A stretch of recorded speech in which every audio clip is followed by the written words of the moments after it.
Muy buenos días a todos los asistentes a este importante evento de la gran mancomunidad de FLASOP. Mi nombre es Alfredo Celis, soy miembro del Comité Científico de FLASOP y el día de hoy estoy en representación del doctor Cuauhtémoc Celis, presidente del Comité Científico, que por motivo de fuerza mayor no puede estar acompañándonos. El día de hoy se ha programado un interesante tema obstétrico, como todos los temas que hemos programado hasta ahora, que se llama embarazo múltiple, evaluación, complicaciones y terapia fetal, para lo cual contamos con distinguidos colegas que tienen la experiencia respectiva sobre el tema. El coordinador es el doctor Paul Sandoval Quiñones, a quien me voy a permitir presentar.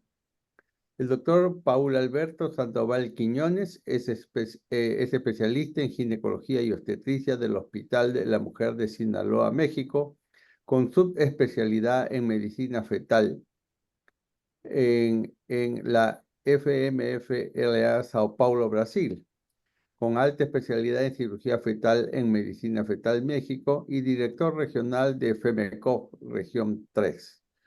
Doctor Paul Sandoval, queda usted en la conducción de este importante webinar. Ven, Camilo. ¿Dónde está la plática? Ven, la plática. ¿Es esta? Sí. ¿Estamos? Sí. Muchísimas gracias, doctor Celis, por la presentación. Muchas gracias a todos los asistentes.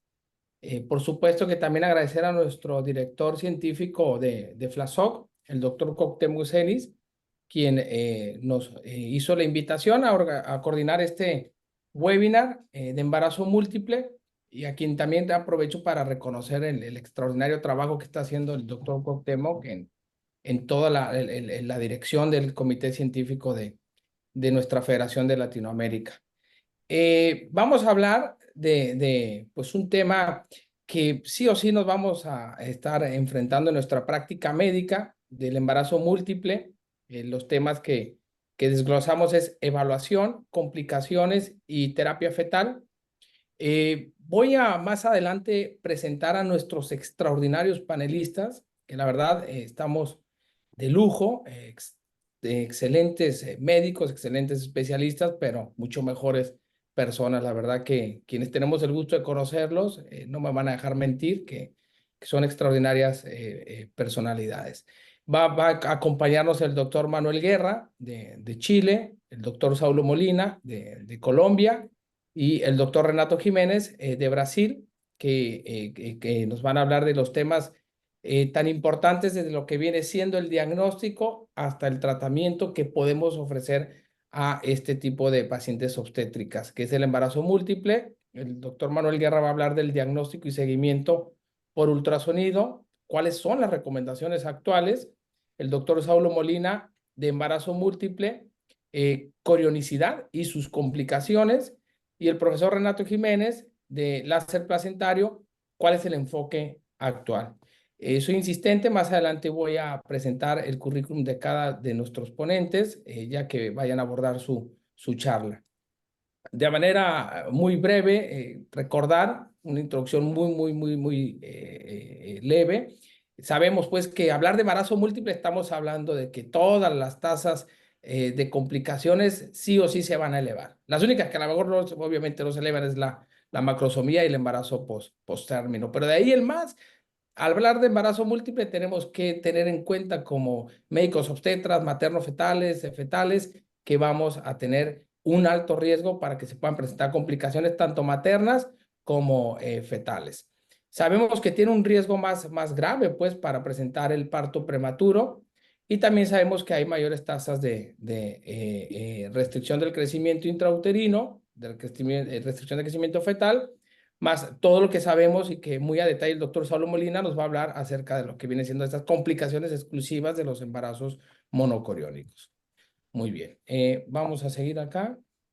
¿Por qué no puedo mover aquí? Ahí está. Les platicaba, sí o sí vamos a tener un mayor riesgo de morbimortalidad perinatal. La prevalencia más o menos es del 3.1% en recién nacidos vivos, van a ser gemelares, la mayoría de ellos son disigóticos, en un 70 versus un 30 de monocigóticos. Tenemos que siempre como médicos ginecólogos, como médicos obstetras, tomar en consideración cuando veamos un embarazo múltiple, que lo tengamos ahí en nuestro ultrasonido, definir la corionicidad, sí o sí. Esa es una práctica que tenemos que contemplar, definir cuántos sacos amnióticos, cuántos números de fetos tenemos y por supuesto datar lo que viene siendo la edad gestacional. Sabemos que ha aumentado muchísimo el embarazo múltiple porque pues hay mayor uso de tratamientos de biología de la reproducción, tratamientos de alta complejidad, pues la edad materna, cada vez las pacientes están embarazando en edades más avanzadas o en edades también hay que decirlo muy prematuras. El área geográfica es un factor de riesgo, la paridad, la genética y por supuesto la dieta puede condicionar que se esté presentando en mayor incidencia los embarazos múltiples.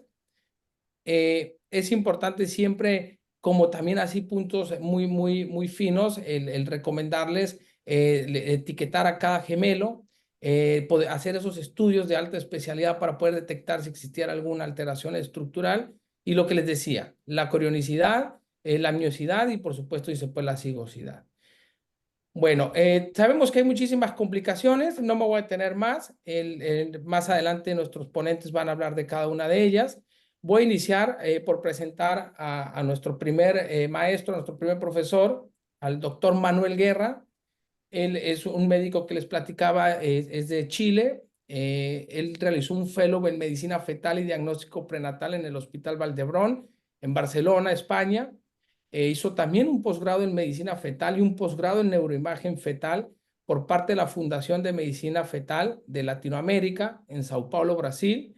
Realizó un máster en ciencia en medicina materno-fetal por medio del Cambridge International University y realizó un doctorado en pediatría, en ginecología y obstetricia y tiene un PhD por parte de la Universidad Autónoma de Barcelona, en España.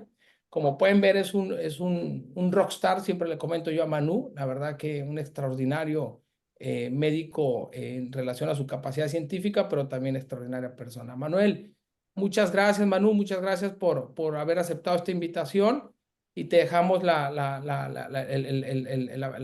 conferencia para que la puedas iniciar cuando gustes, Manu. Gracias.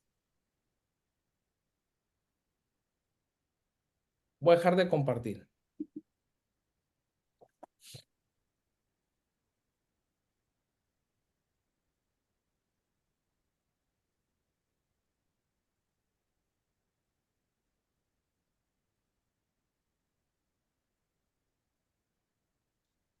Manu,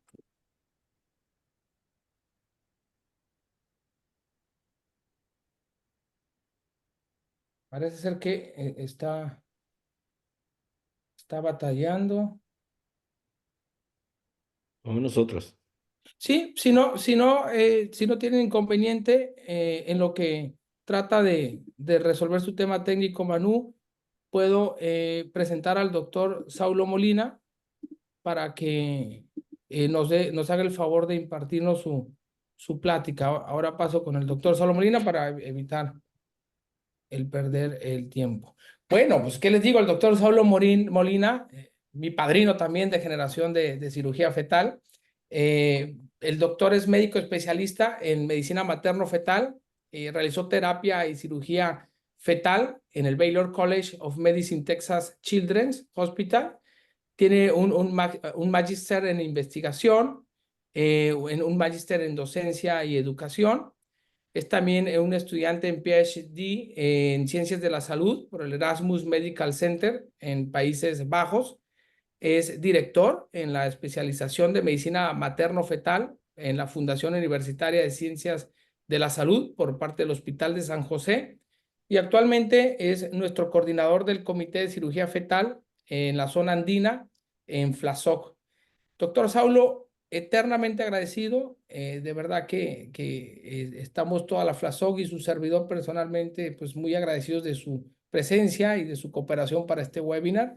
Y le dejo el webinar para que inicie su plática. Muchísimas gracias. Bueno, muchísimas gracias. Voy a compartir mi pantalla. Porfa, Eso.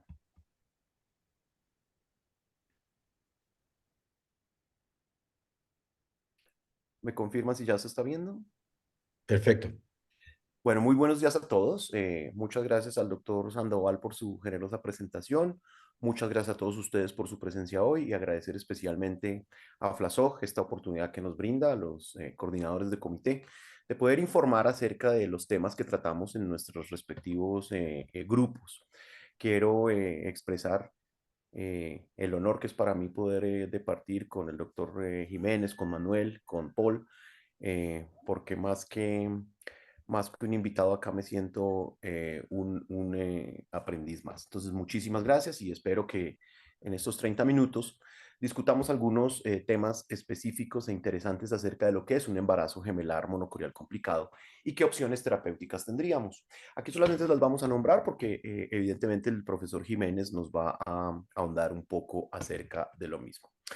Estos son los lugares donde yo trabajo en Colombia, trabajo en los diferentes niveles de atención, pero esto lo hago para expresar que no tengo ningún conflicto de interés y que todas las fotos y videos que vamos a presentar acá son publicadas bajo la autorización de los padres. Al final de este breve simposio, quiero que conozcamos los signos de embarazo gemelar monocoral complicado, que seamos capaces de identificar aquellos patrones diagnósticos y qué diferenciales tenemos con respecto al otro embarazo gemelar, que sería el bicorial, ¿cierto? Y que miremos cuáles son los criterios para diagnóstico diferencial que tenemos para que de esa manera nos anticipemos a las complicaciones y que, por supuesto, estemos siempre un paso adelante. En términos generales, el embarazo monocorial es motivo de interés de nuestra cultura y nuestra raza humana desde el mismo momento en la creación.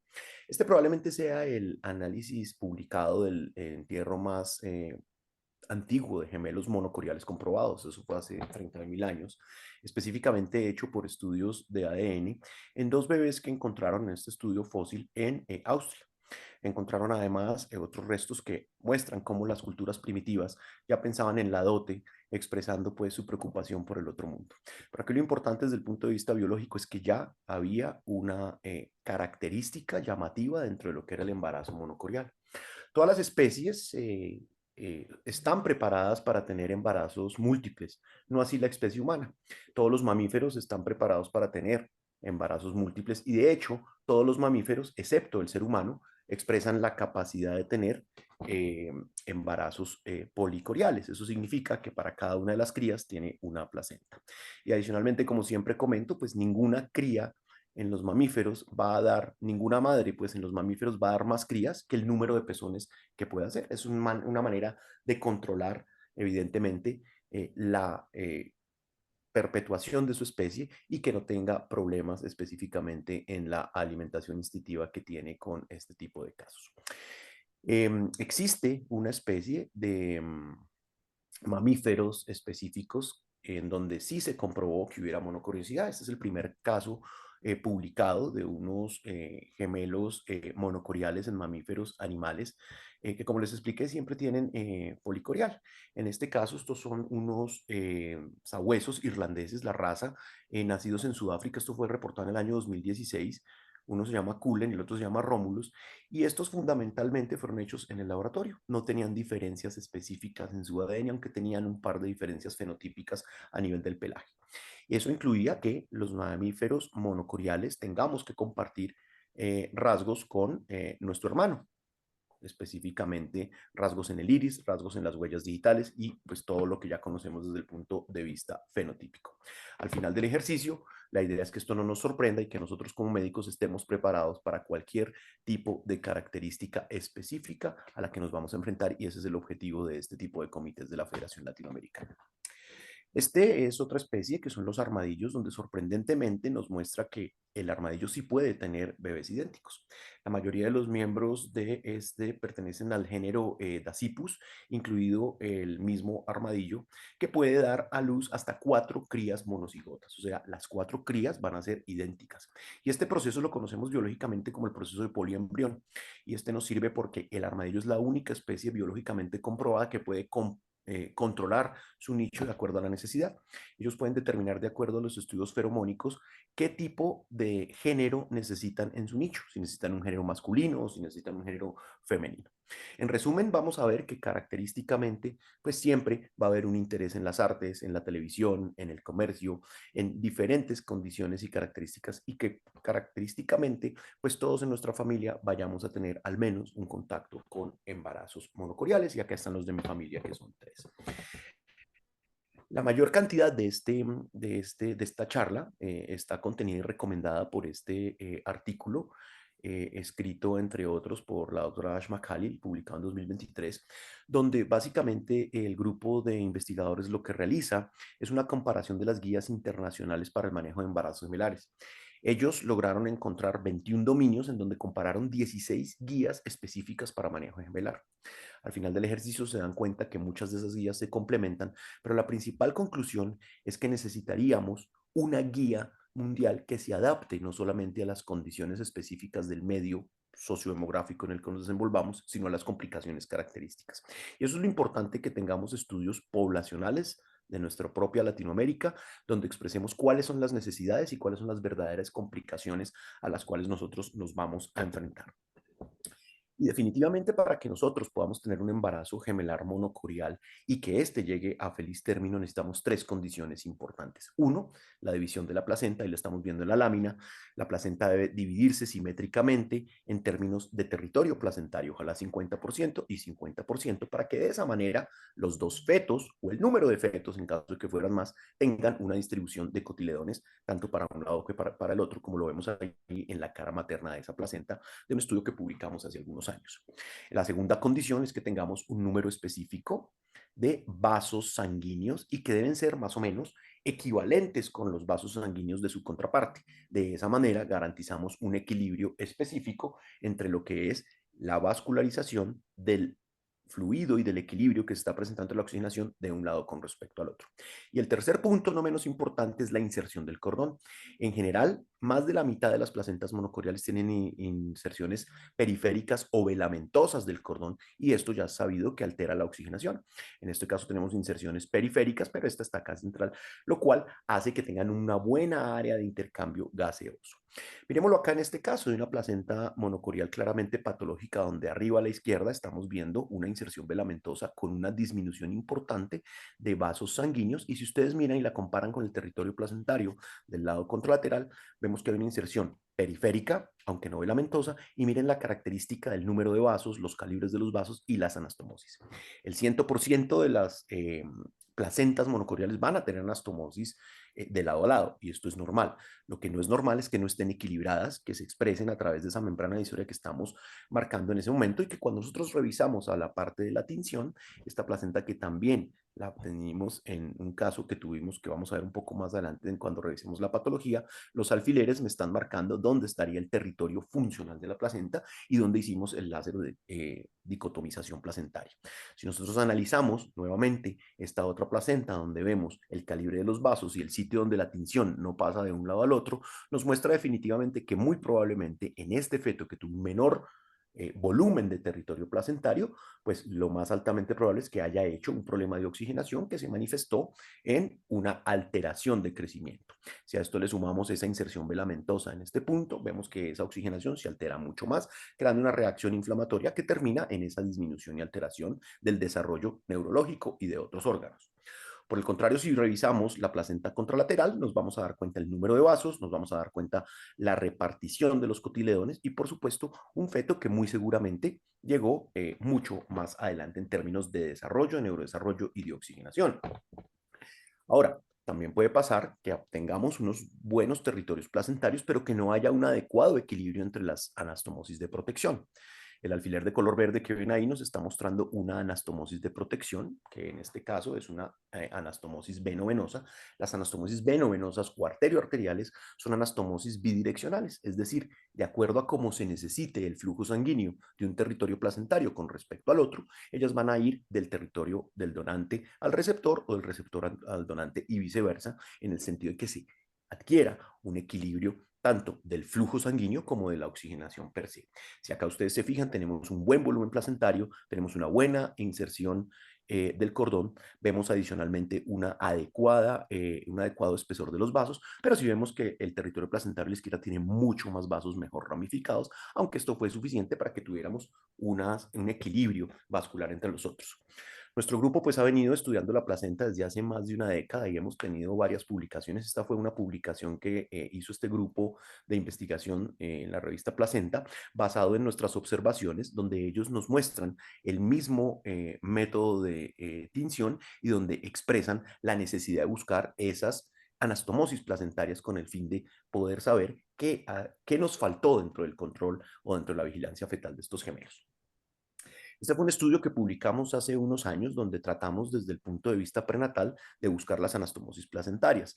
Este es un método que llamamos el método Doppler tridimensional, donde valoramos la cantidad de vasos, la cantidad de flujo y la relación que estos tienen con el territorio que vemos acá marcado en gris medio. Obviamente aquí lo que estamos viendo es una placenta que vemos que reconstruimos en el volumen de un feto con transfusión feto-fetal y que definitivamente nos muestra unos cambios importantes. Nosotros aquí comprobamos que el volumen placentario se cambia después de que hacemos la terapia láser. No así, es muy difícil que podamos nosotros a hoy reconocer desde el punto de vista prequirúrgico y mediante un método como la ecografía la reconstrucción de los vasos sanguíneos, es decir, de las anastomosis, viéndolas como las veíamos en los especímenes de patología. Si bien yo las puedo encontrar un par, muy probablemente no voy a ser capaz de identificar el número de anastomosis que en promedio, cuando son patológicas, estaríamos hablando en un promedio entre 6 y 12 en los mejores casos. Eso significa que la mayoría de las alteraciones que se presentan en los embarazos monocoriales tienen que ser discordancias. La primera discordancia que vamos a hablar pues sería la discordancia de líquidos amnióticos. La segunda sería una discordancia en el tamaño. Tenemos un feto que está normal y el otro feto no crece. La tercera discordancia sería en las hemoglobinas, donde un feto esté anémico y el otro feto esté policitémico, que es lo que hacemos mediante el Doppler de cerebral media y su pico sistólico. Y por supuesto la discordancia por malformación. La malformación que más nos atañe es el gemelo acárdico, pero esto funciona con cualquier tipo de malformación, porque ustedes saben que el feto malformado tiene un riesgo de muerte importante y eso aumenta el riesgo con respecto al feto contralateral o al feto sano. Eso significa que dentro de la vigilancia fetal debemos incluir biometría, valoración de líquido amniótico, valoración de Doppler, de arteria umbilical, arteria cerebral media y una valoración extensiva de la anatomía. Es mandatorio en cualquier persona que maneje embarazos gemelares que tenga una adecuada preparación en términos ultrasonográficos, en términos maternos, por supuesto, por las complicaciones que nos explicaba el doctor Sandoval, y claramente que maneje muy bien el Doppler para clasificar los estados hemodinámicos alterados. Existe una quinta discordancia, que es el síndrome heterocardiotipo, descrito hace 2 décadas por el grupo de Lovaina, por Jan Duprez, donde encontrábamos que a pesar que por nuestra disomía tendríamos unos fetos que serían genéticamente y fenotípicamente idénticos. Aquí los dos fetos, a pesar de provenir de la misma información genética, hay uno que puede tener una alteración aneuploídica. En este caso se manifestaría generalmente por síndrome de Down, aunque nuestro grupo ya describió con síndrome de Turner, aunque nuestro grupo ya describió con síndrome de Turner y con síndrome de Down. Por eso la vigilancia fetal debe incluir la valoración de los líquidos, en donde si encontramos una discordancia de ellos, un feto con polidramnios y uno con oligohidramnios, pues nos vamos directamente a decir que tiene una transfusión feto-fetal. Si esto no sucede, sino que lo que vemos es una discordancia en los pesos fetales, el criterio que nosotros en nuestra unidad utilizamos es el 25% de diferencia entre los pesos y la circunferencia abdominal, daríamos a una restricción selectiva. Más adelante voy a explicar que en nuestro grupo no usamos el percentil por debajo de 3 para diagnosticar la restricción selectiva, porque generalmente las tablas que utilizamos en las máquinas que usamos para valorar los pesos fetales no tienen en cuenta el embarazo gemelar. Entonces, cuando usamos el percentil, nos vamos a las tablas de pesos diseñadas para tal fin. Lo que pasa es que estas tablas son ya muy antiguas, son del año 80 y fueron publicadas pues para tal fin, pero no se volvieron a realizar de esa manera. Si no, pues valoraríamos la arteria cerebral media en sus picos sistólicos para saber si tiene anemia policitemia y si definitivamente no tiene ninguno de estos porque no se ha instaurado, tendríamos que aumentar el número de vigilancias para poder anticiparnos a ese tipo o a ese número de complicaciones. La primera y dentro de las infrecuentes complicaciones que tenemos de los embarazos gemelares monocoriales, pues es claramente la transfusión feto-fetal. La transfusión feto-fetal es un fenómeno que se presenta inicialmente hemodinámico, en donde un feto, por las anastomosis, comienza a brindarle mucho mayor flujo y volumen, como vemos en el video, a su feto contralateral. Uno se pone hipóxico debido al shock, uno se pone hipovolémico y el otro se va a poner hipervolémico. El que está hipovolémico va a generar una insuficiencia renal que lo pone en anidramios, y el otro generalmente va a ser una falla cardíaca con una estenosis pulmonar funcional y todo lo que esto atañe debido a la sobrecarga de volumen. Al final del ejercicio, el 90% de estos fetos se van a morir, sino el 100%. Los que no se mueren por la patología per se van a morir porque tienen una sobredistensión uterina con una ruptura de membranas pretérmino que los lleva a la muerte, o un parto pretérmino o prematuro. Estos, como ustedes ven, es infrecuente, complica el 15% de los embarazos gemelares monocoriales, que a su vez son muy infrecuentes dentro de la naturaleza humana, pero definitivamente los tenemos que tener en cuenta. Los podemos tener en una complicación temprana, una complicación tardía.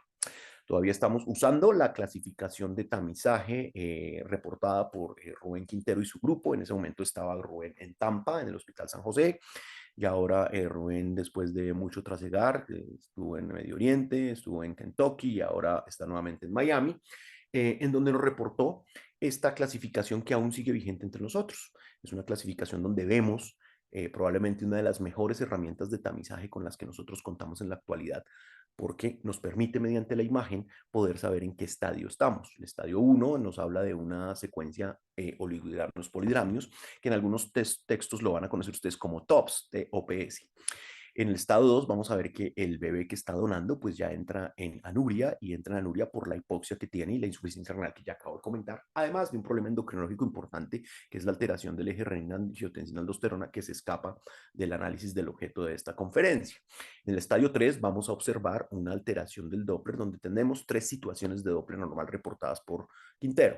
La primera, que tengamos ausencia de flujo diastólico o flujo diastólico reverso en la arteria umbilical, que tengamos una vena umbilical, perdón, la arteria umbilical, que tengamos una vena umbilical pulsátil y que tengamos un ducto venoso con onda negativa. Si ustedes se fijan, la clasificación de Quintero en su estado inicial no contempla la arteria cerebral media ni para redistribuciones tempranas o tardías, ni en términos de pico sistólico de velocidad, que sería una crítica constructiva en términos de lo que aumentamos en el análisis de las pacientes. En el estadio 4 vamos a tener que el feto, que generalmente es el receptor, va a estar completamente hidrópico, lo cual lo va a llevar a la muerte en más del 90% de los casos. Y en el estadio 5 vamos a tener la muerte de uno o de los dos fetos, como lo vemos en la foto, que es el estado al que no queremos nosotros llegar.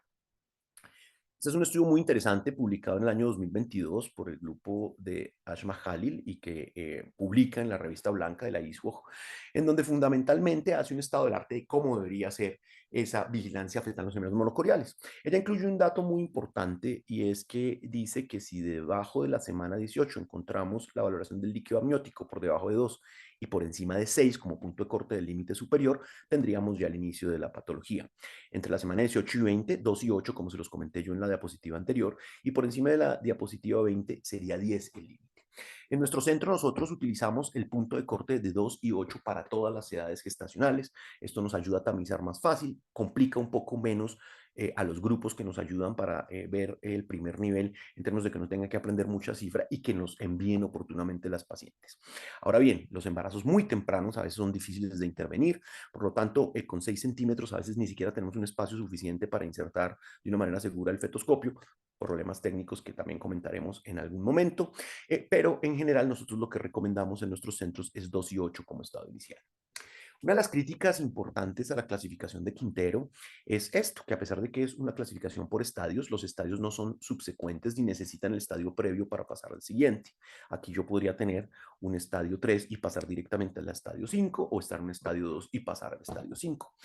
Eso significa que el curso de esta enfermedad es impredecible y que no podríamos tener una unidad de tiempo específica para poder saber cuándo es una urgencia. Por lo tanto, en nuestro centro, cuando nosotros diagnosticamos un síndrome de transfusión feto-fetal, es una patología que va indefectiblemente a una condición quirúrgica, incluyendo los estadios 1 también, que es muy discutible. Basados en eso, hace algunos años publicamos en la revista Prenatal Diagnosis y presentamos en uno de los congresos de la Sociedad de Medicina Materno-Fetal Americana este estudio, en el cual nosotros valorábamos las dilataciones que se presentaban en las arterias cerebral media de los gemelos, tanto donantes como receptor, y nos dimos cuenta que vasodilataciones específicas, que acá los vemos en el lado izquierdo normal y en el lado derecho cómo se aumenta el flujo diastólico y disminuye el diastólico y disminuye el flujo sistólico, nos muestra cómo definitivamente esa redistribución temprana nos llevaba a que ese feto se moría en la siguiente siguientes 24 horas. Por lo tanto, nosotros lo que recomendamos en nuestra unidad es hacer un pico, perdón, hacer una relación y unos índices de perfusión de la arteria cerebral media, y cuando nos da por debajo de 0,64, consideramos que es una urgencia médica y el feto y la paciente no pueden esperar hasta el otro día. Es un feto que muy probablemente tiene una mortalidad más del 96% en las siguientes 12 a 24 horas. Eso significa que estamos cortos de herramientas para poder valorar los embarazos. Es un estudio publicado por el CHOP, por Jack Ritchie, que es uno de los cardiólogos pediatras que más ha estudiado el desarrollo y la génesis cardiológica en los síndromes de transfusión feto-fetal. No pretendo que se miren esta tabla como una prueba de agudeza visual, solamente quiero que tengamos en cuenta una gran cantidad de variables que nos sirven para valorar el estado hemodinámico.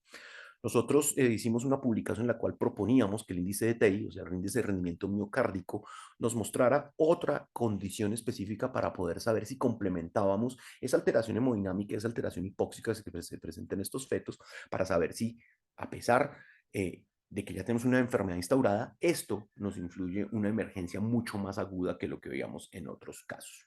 La fetoscopia entonces consiste en que hacemos una fetoscopia diagnóstica superficial con una valoración de las inserciones, con una valoración de la anatomía fetal inicialmente, luego hacemos un mapeo específico para encontrar las anastomosis placentarias y posterior de esa revisión sistemática hacemos la fulguración de esos vasos anormales y hacemos la amniorreducción. Posteriormente retiramos el fetoscopio y ya quedamos todos a la expectativa de qué va a pasar con ese embarazo.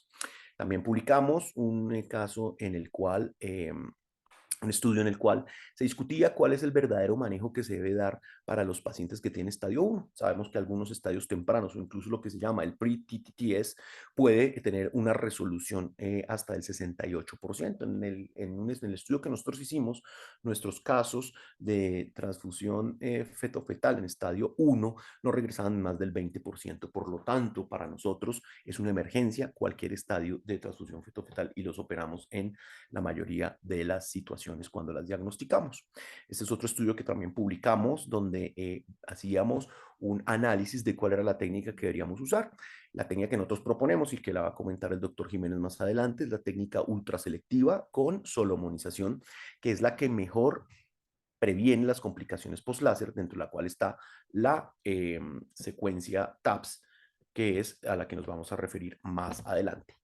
Nuestros números a 2018 con 160 casos, ya probablemente estamos en más de 240, 250 en la actualidad, están muy parecidos a los que presentan los reportes de la literatura, lo cual pone a nuestras unidades como una de las redes, digamos, en nuestro país más importantes en términos del resultado perinatal para cirugía láser, lo cual nos llena pues de motivo y orgullo. La segunda patología monocorial que tenemos nosotros que tener en cuenta, también con la misma frecuencia de la anterior, es la restricción selectiva.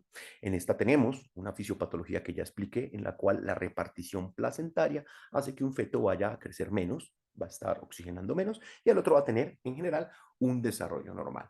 El gran problema acá no es solamente el tamaño fetal, sino el gran número de complicaciones neurológicas. Si en condiciones normales un embarazo único puede tener alteraciones neurológicas preparto que pueden ir entre el 4 y el 8%. Nosotros en gemelos podríamos tener unas alteraciones entre el 10 y el 12% y si son monocoriales llegar hasta el 15-20%. Muy seguramente en transfusión fetofetal y restricción selectiva vamos a llegar casi hasta el 30-35% de alteraciones. Luego el láser no solamente en los casos de transfusión fetofetal salva vidas, sino que previene las secuelas neurológicas en este tipo de bebés. Nosotros lo diagnosticamos haciendo una diferencia porcentual entre el peso del más grande contra el peso del más pequeño y ponemos el feto en riesgo cuando tiene una diferencia de más del 20% y diagnosticamos la enfermedad cuando tiene una diferencia del 25%. También nos basamos en la circunferencia abdominal cuando esta diferencia es de más de 2 centímetros.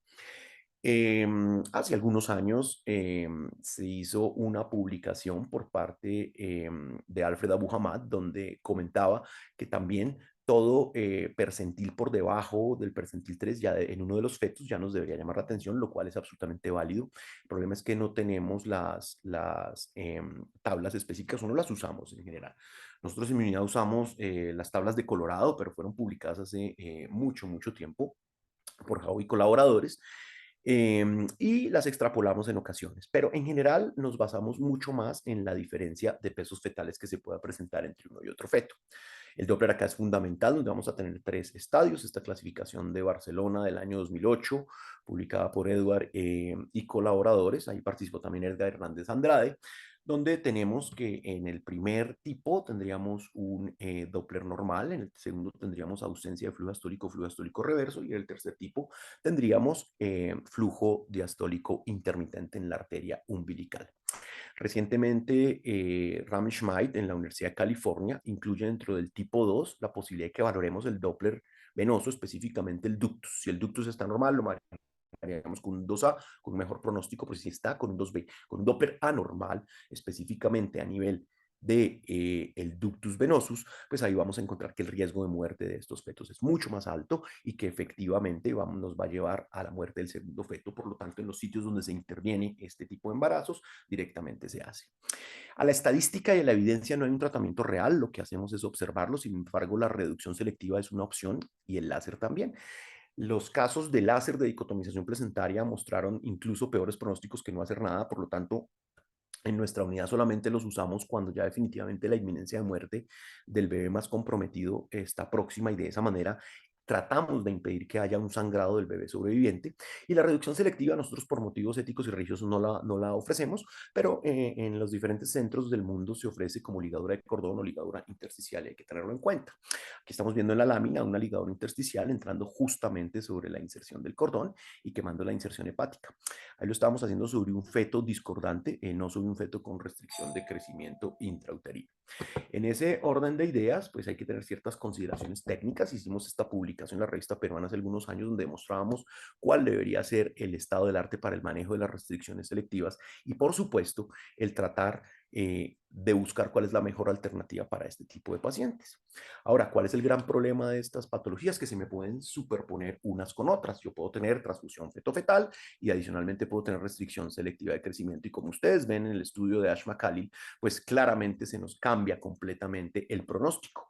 Si yo tengo una transfusión feto-fetal y se me adhiere una restricción selectiva, significa que no solamente tengo un problema de anastomosis, sino que tengo un problema evidente de oxigenación por la restitución de los cotiledones. Por lo tanto, voy a tener un peor pronóstico, y ese 60 o 62 o 68% que tenemos en la respuesta al láser de dicotomización en la transfusión feto-fetal se va a ir disminuido dramáticamente.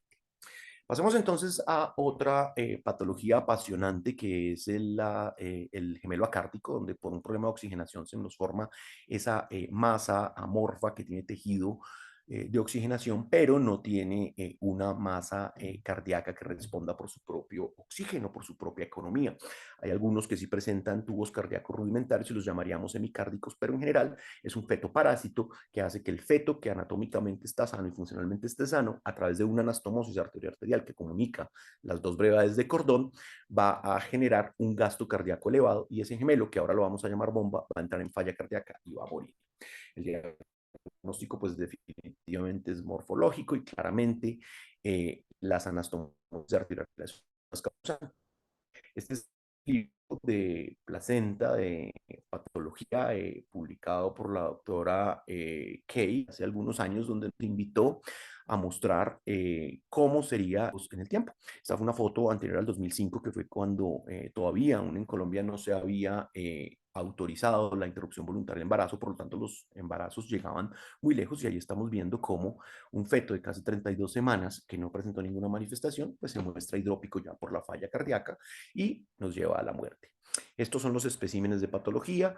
Nosotros también en nuestro centro consideramos que el gemelo acárdico en general debe ir siempre a una patología o a un tratamiento quirúrgico. Hay algunas tablas específicas para calcular las alteraciones hemodinámicas, para calcular también las diferencias de peso de una masa con respecto a la circunferencia del feto bomba, pero en general en nuestro centro, cuando diagnosticamos un acárdico, ya tenemos en mente es la fecha en que vamos a tratar de operarlo, para obtener este caso en donde tuvimos un gemelo acárdico que ya nos lo remitieron muy tardíamente, que tuvimos un desenlace exitoso, pero que definitivamente nos muestra mucha más complicación. Este es un estudio que publicamos hace un tiempo donde comparamos diferentes técnicas. La que vemos arriba es una reducción intersticial dentro de la masa cárdica, que es la que nosotros en nuestro centro recomendamos y que ya les voy a mostrar la evidencia al respecto. Y la de abajo es una ligadura bipolar, que la hacemos pues con un trocar un poco más grande y que evidentemente tendría un poco de mayor riesgo de ruptura prematura y sangrado. Esta es una publicación que hicimos el año pasado donde comparamos las diferentes técnicas de manejo del embarazo gemelar, encontramos unos datos interesantes en la respuesta de los distintos expertos que contestaron esta encuesta. De 120 centros de terapia fetal del mundo logramos la respuesta prácticamente de 99, que es un número muy, muy importante, y de esta manera pues logramos claramente establecer cuál es la tendencia mundial y por supuesto la ligadura intersticial con posterior sección del cordón o ligadura bipolar con sección del cordón sería el método más importante. Para terminar, entonces hablaríamos de la secuencia TAPS o del síndrome de anemia policística entre gemelos, que fue escrita por Enrico Lopriori y el grupo de Países Bajos en pacientes post-láser. Estos pacientes salían del láser, todo normal, y de pronto ellos comenzaban a ver que había una transfusión feto-fetal paradójica, en el cual nosotros íbamos a tener un feto anémico y el otro feto iba a estar policitémico. Esto se debía a unas anastomosis muy pequeñas que iban a generar pequeñas microtransfusiones entre un lado y el otro. ¿Por qué digo paradójico? Porque esas anastomosis pequeñas que estamos viendo en el video que no quemamos, lo que nos produce es, si nosotros comparamos los fetos de la izquierda, que es una transfusión feto-fetal, donde el feto grande está colorado porque está pletórico, pues es lo lógico, y el feto pequeño está pálido. Pero si miran el de al lado, el feto que está pletórico es el feto pequeño, significa que a través de anastomosis tuvimos una alteración paradójica de transfusión con la muerte de los fetos en muchos casos. Hay que clasificarlo también con el Doppler y generalmente buscamos hacer tratamiento expectante o de acuerdo a la gestación inducir el parto, o ya tendríamos que hacer feticidio selectivo o repetir la fetoscopia. Nosotros creo que no hemos repetido sino 2 o 3 fetoscopias, no tenemos muy buena experiencia repitiendo las fetoscopias, el campo visual se presenta muy alterado y generalmente no tenemos unos muy buenos resultados. La última complicación que vamos a ver es esta: cuando se muere uno de los dos gemelos, se mueren los dos gemelos, baja la presión arterial de ese, se produce un edema y unos cambios de desnaturalización proteico, y el feto sobreviviente va a presentar un sangrado sobre las anastomosis placentarias hasta que iguale esas presiones se pueden igualar o cuando tenga una sobrevida con una alteración neurológica que estamos observando ahí, o definitivamente pues, se me mueren ambos gemelos. Si esto sucede, significa que las placentas perdieron su perfusión y que definitivamente el sangrado va a dejar unas secuelas importantes.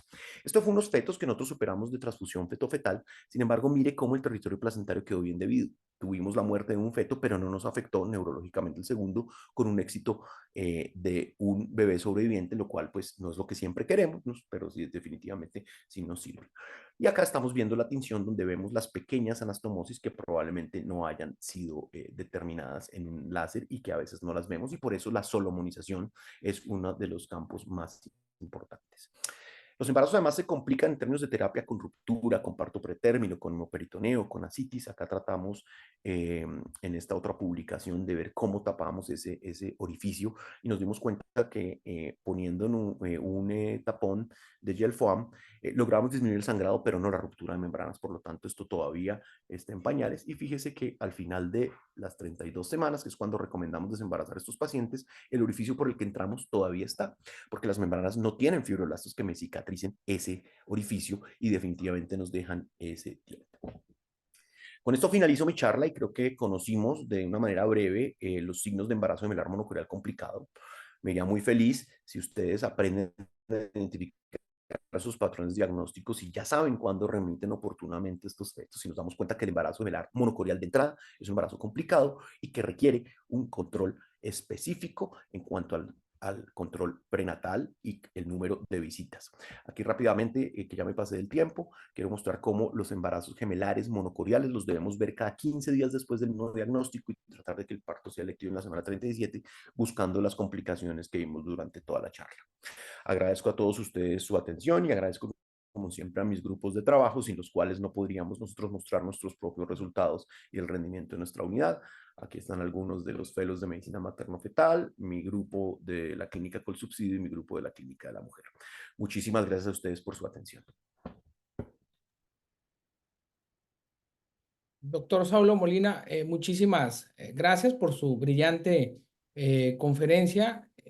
Honestamente, nos damos cuenta pues de toda la experiencia que tiene en el tema, con las publicaciones que ha realizado, y también pues nos permitió el poder confirmar que todas las complicaciones que podemos ver secundarias a la corionicidad, es factible pues el identificarlas mediante ultrasonido, y pues también como de una forma breve, que ahora el doctor Renato lo hará saber más a detalle, nos dio pues la introducción de que se pueden, muchas de ellas, ofrecer terapia fetal y pues por supuesto mejorar los resultados en estos embarazos que desafortunadamente, como bien lo puntualizó, son cuando se presentan las complicaciones de un mal pronóstico.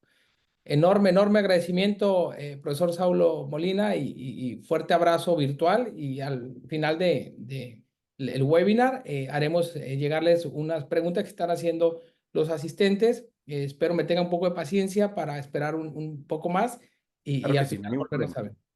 Muchas gracias. Muchísimas gracias, profesor Saulo. Bueno, voy a continuar con el webinar. Vamos a darle el espacio al profesor Renato Jiménez, quien pues es ampliamente conocido por su servidor, profesor, quien es el causante de mi formación en todo el tema de la medicina fetal. El profesor Renato Jiménez, también ampliamente conocido por la mayoría de todos los asistentes. Él es el perteneciente, pues, representante de Latinoamérica, de parte de la Sociedad Internacional de Ultrasonido en Obstetricia y Ginecología, LISO.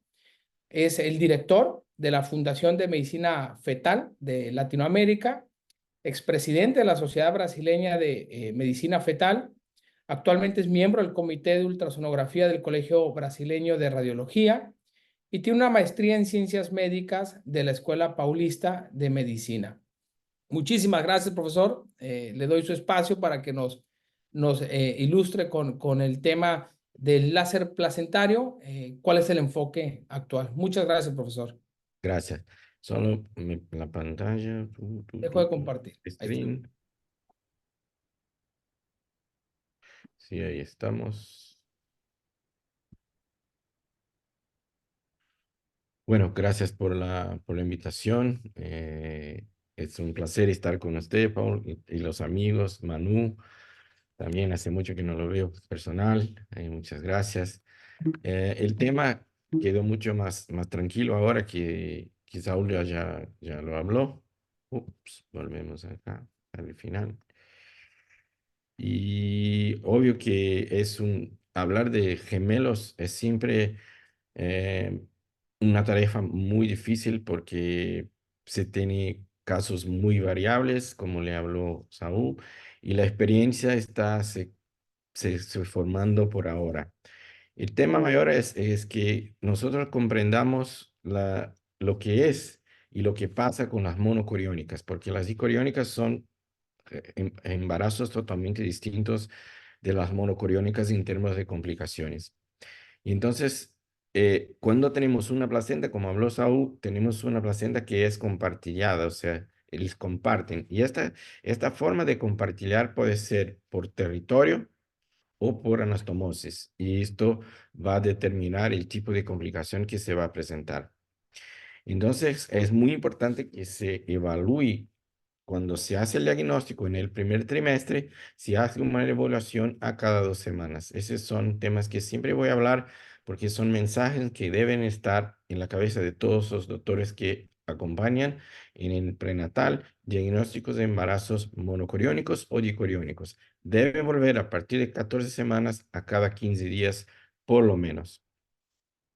Entonces, esta placenta, cuando es única, va a traer nutrientes y el tema es que este compartimiento, si se da de una forma igual, va bien en los fetos, pero si no, esta no compartimiento igual que va a hacer que tenemos las complicaciones.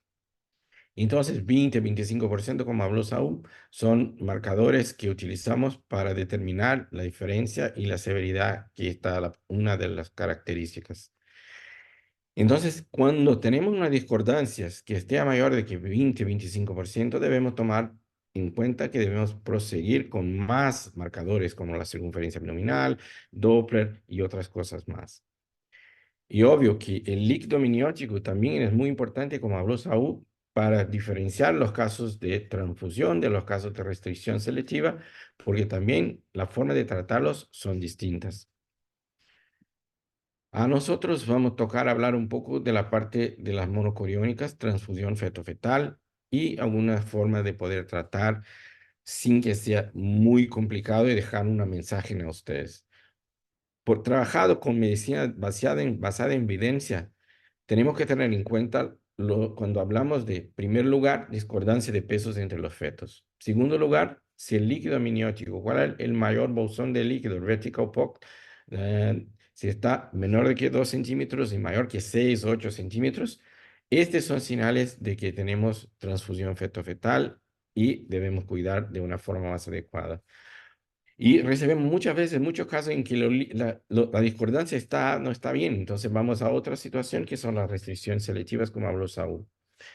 Es muy importante que ustedes tengan en cuenta esto. Tenemos anastomosis, transfusión feto-fetal, se desequilibra mucho más por las anastomosis. Cuando tenemos restricción selectiva, son temas relacionados más efectivamente a territorio placentario. Sin embargo, muchas veces tenemos superajuntada los dos. O sea, no es infrecuente que tenemos también una transfusión feto-fetal superajuntada con una restricción selectiva.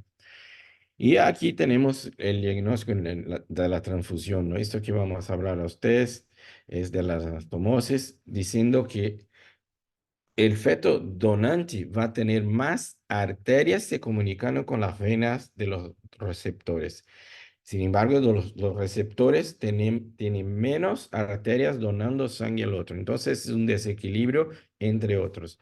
Y esto también puede estar asociado a una restricción de territorio placentario o que podría peorar la condición del donante en la situación.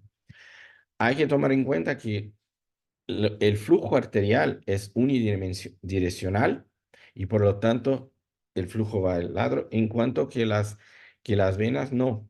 Las venas tienen otra cantidad de flujo y aquí las comunicaciones arteriovenosas. Aquí una imagen de fetoscopía mostrando imágenes de arterias y venas y cómo vamos a diferenciar esto. En general, las arterias son más oscuras porque tiene sangre no oxigenado y pasa por encima de la vena.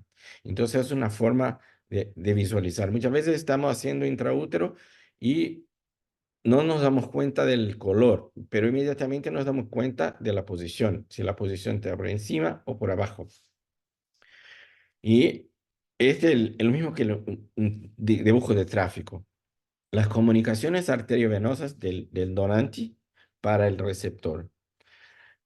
La arteria va a mandar el sangre y de otro lado no viene sangre. Entonces, estas comunicaciones arteriovenosas de donación de un lado a otro que se están desequilibradas, en una compartición desequilibrada va a complicar. Sin embargo, también tenemos comunicaciones como arterioarteriales que son protectoras porque emiten flujos bidireccionales.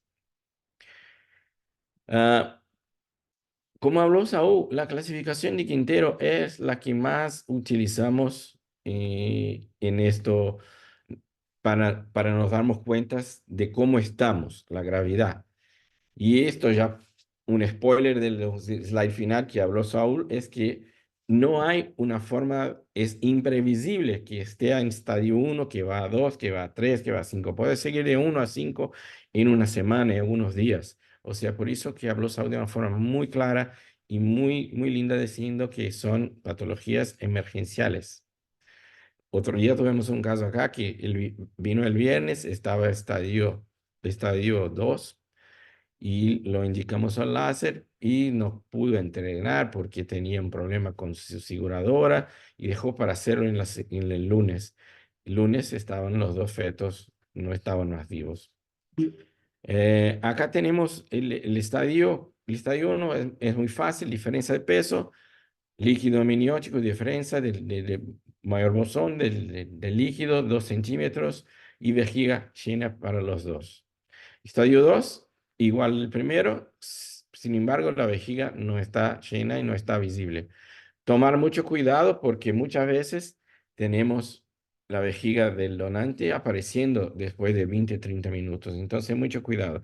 Cuando vean un caso de que se clasifica como estadio 2 porque la vejiga no está visualizada, dejen 5-30 minutos porque muchas veces en este estadio 1 puede aparecer. Aquí tenemos en que 48% de los casos de estadio 1 mostraron producción significativa de orina en 6% de los casos. Estadio 3, el Doppler se va a asociar. Y ahí el tema es que los dos fetos están, ya siempre los dos fetos están afectados, son fetos doentes, los fetos no son fetos sanos. Porque está donando sangre y otro porque recibe mucha sangre. Uno por hipoxia, otro por hipervolemia. Entonces el corazón del donante es el afectado y el otro lado hipoxia. En el estadio 4, la función cardíaca está mucho más debilitada y obviamente que estos son casos tanto en 3 cuanto en 4, que la función cardíaca hay que tomar mucho cuidado porque no solo intraútero, pero también después del nacimiento van a complicar en muchas veces. Como habló Saúl, hay muchas formas de hacer cuidados y sin embargo el láser es una de las herramientas que tenemos, pero siempre tenemos por lo menos amniodrenaje. Si no hay forma de cuidar y hay una emergencia porque hay un polidramio muy severo, mejor hacer un amniodrenaje paliativa y que se encamine un caso, porque si no se va a romper las membranas y se va a perder los dos fetos. Por eso, si polidramios en Marlboro son de 10, 12, 14 centímetros, obviamente el riesgo ya va a tener un cervix corto y esto todo muy, muy complicado. Entonces, no es que tengo que siempre, láser va a ser, láser es muy bueno, pero tiene que tomar actitudes en sus servicios si no tiene inmediatamente un láser. Por ejemplo, si tiene un caso que llega a ustedes y tiene un polidramio muy severo, un cervix corto, tiene que por lo menos hacer una drenaje paliativa y ahí ver cómo hacer. No es la forma mejor. En general, preferimos que no hagan la drenaje a priori de hacer el láser, pero si eso tiene la posibilidad muy urgente, puede ser paliativa a este tipo de tratamiento. En estadio 1 yo estoy de acuerdo con Saúl, sin embargo, no hubo un trial que consiguió terminar. Como creemos que es muy importante que esa paciente pueda tener acceso a hacer un tratamiento con láser. Septostomía no hacemos porque los resultados complica el parto prematuro, complica la complicación de embarazo de los cordones estar juntos, entonces hay que tomar mucho cuidado. Ya mostró el fexicidio selectivo en Brasil, como habló en Colombia, no es una forma que tenemos. Sin embargo, en situaciones excepcionales podemos solicitar. Otro día tuvimos un caso de una monocoriónica, monoamniótica con cordones muy cortos y ya con una restricción, un caso de transfusión fetal que hicimos a la coagulación de cordón, pero es raro que consigamos esto. Pero en Europa, en Estados Unidos, esta es una posibilidad muy frecuentemente utilizada. Y el láser, que es el tema que tenemos que hablar un poco más, es la entrada de una cámara, una fetoscopía por una camisa, una vía de acceso, donde tenemos una cámara que va a mostrar. Aquí ustedes ven un vídeo de Cincinnati mostrando, ellos lo hacen con anestesia local, algunos lugares lo hacen con rack anestesia, y si entran para visualizar las comunicaciones arteriovenosas. Entonces, aquí las arterias están más oscuras y las venas más claras y lo van a hacer van a hacer el láser en los puntos en que se conectan. En los puntos después que se conectan, lo hacen después la solomonización, que es unir los puntos. Entonces, esto es lo que en general lo hacemos.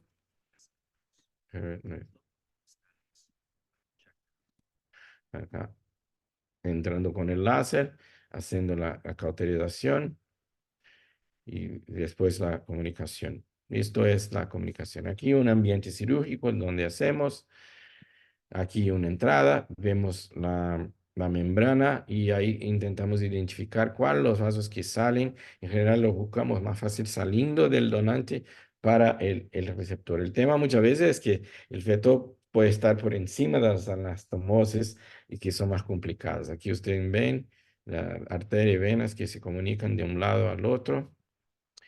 El receptor y el donante, sabemos porque la membrana está atrapada por encima del donante. Buscamos arteria y veas de los receptores, las identificamos para después hacer el láser. Entonces acá ven vasos que están buscando por debajo de la membrana y ahí tenemos que saber cuál es arteria, cuál es vena y hacer la coagulación. Entonces acá, y saber si no viene del mismo lado, porque si viene del mismo lado, estamos matando un cochiledo y esto no es importante.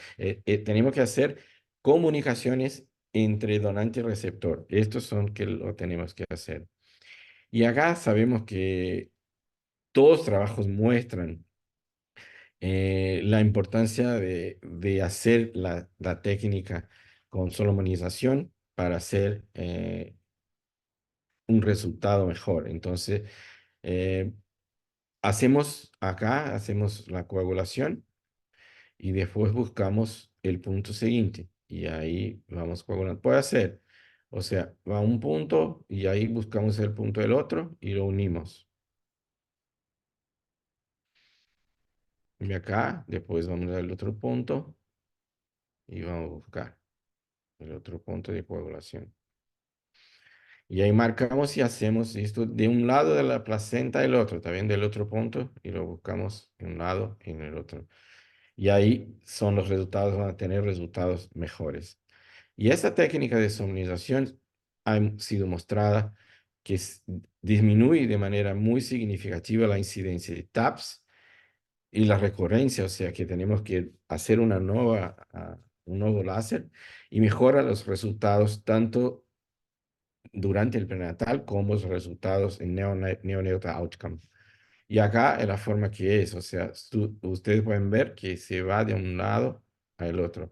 Y fíjense acá también que lo hablé, que muchas veces tenemos no solo la transfusión, que son derivadas de las anastomosis, pero también fíjense acá que el territorio placentario del donante es mucho menor que el territorio vascular del receptor.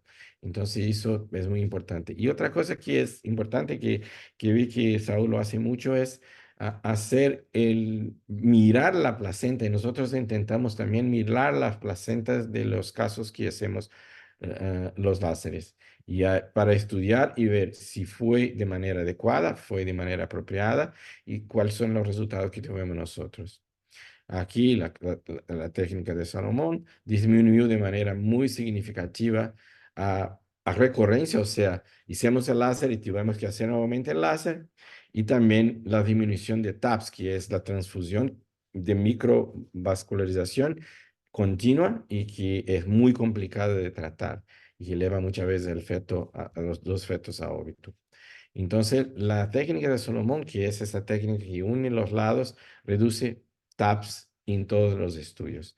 TAPS son estas comunicaciones microvasculares que nosotros no miramos. No es posible que nosotros la miremos por los días actuales, por los fetoscopios que tenemos nosotros, no tenemos prueba de que podemos ver esta microanastomosis. Y lo miramos después cuando hacemos la pintura, hacemos con las tintas, infiltramos tintas y podemos ver acá las microanastomosis.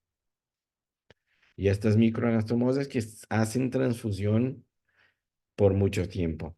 Entonces, muy peligroso esto. Y también la técnica de Solomon, hay una mejora en los números de fetos sobrevivientes, por lo menos uno de los fetos. Entonces, la técnica de no Solomon, de 77%, 77 casos contra acá 88%, casi 80% y de manera significativa. La sobrevivencia de dos fetos, más aún todavía, de 46% para 84%. Entonces, es imperioso que a las equipos que trabajen sepan hacer este tipo de tratamiento. Hay que tomar mucho cuidado porque el láser, principalmente cuando estamos empezando, tenemos mucha ganas de hacer el láser continuo, ¿verdad? Con mucho tiempo, y el láser puede dañar, como hasta cortar. Entonces es muy importante que ustedes tengan eso en mente de que si se quema. Entonces, cuando hago de una manera adecuada, o sea, paro la transfusión y me voy al otro vaso, de no quemar, porque esta quemadura muy grave puede dañar la placenta, infección, hacer infección, pero no, lo más probable es ruptura de membranas. Entonces, tenemos que tomar cuidado que cuanto mayor el daño del tejido y con edad gestacional baja, mayor la probabilidad de tener un parto pretérmino por debajo de 11 semanas. Entonces, tenemos que tener en cuenta también que eso va a disminuir. Entonces, a potencia usada durante el tratamiento y a energía, tenemos que tener en cuenta cuánto usamos de potencia y cuánto usamos de energía. Entonces, cuando él termine el examen, va a la máquina y le mire cuánto total de energía usó. Y después se correlacione con los resultados perinatales que ustedes tienen. Porque cuanto mayor la energía que usamos, mayor la asociación con daño de tejido, y esto también es un tema muy importante que ustedes tienen. Y para terminar, el TAPS es disminuir de una forma muy significativa con la técnica de Solomon, y la técnica de Solomon mejora muchísimo la sobrevivencia, sin embargo, de dos fetos. Entonces es muy importante eso, porque siempre queremos dejar dos fetos. No hay diferencia de complicaciones, y la técnica de Solomon reduce de manera significativa TAPS y mejora los resultados para uno y para dos. Ese es un mensaje final. Yo quería agradecer, entonces recomendamos a todos que aprendan esa técnica para el tratamiento de TAPS. Gracias y quedo a disposición de ustedes. Gracias, Pau, gracias, Saúl, y mi querido amigo Manu, un gran abrazo. Muchísimas gracias, profesor Renato. Vamos a acá. Ok. Pues honestamente, en los comentarios, ¿no?, que nos hacen llegar, siempre lo que le hemos reconocido increíbles las ilustraciones. No sé cómo puede hacer esas ilustraciones tan impactantes, y pues obviamente el mensaje es claro. Tenemos que practicar y realizar la técnica de Solomon por todos los beneficios, las ventajas que nos dan el manejo de las complicaciones de la corionicidad. Y claro, pues Y usar el láser con cuidado, porque muchas veces cuando estamos iniciando, qué padre se ve, ¿no? Y no, y sí tiene. después lo mirar en la máquina, cuánto usó de potencia, cuánto usó de tiempo de energía, porque esto se puede relacionar con sus resultados de trabajo. Perfecto, perfecto. La verdad que muchísimas gracias, profesor, por Gracias, su excelente gracias. ponencia, y sabe, siempre aquí tiene un amigo en México y en Sinaloa, que ya pronto, Igual, cuando se tranquilice acá, igual acá, igual lo acá. esperamos de Gracias, nuevo, ¿eh? Bueno, gracias. vamos a darle el espacio ahora al doctor Manu, al doctor Manuel Guerra. Déjame ver aquí, compartir. Sí, aquí está.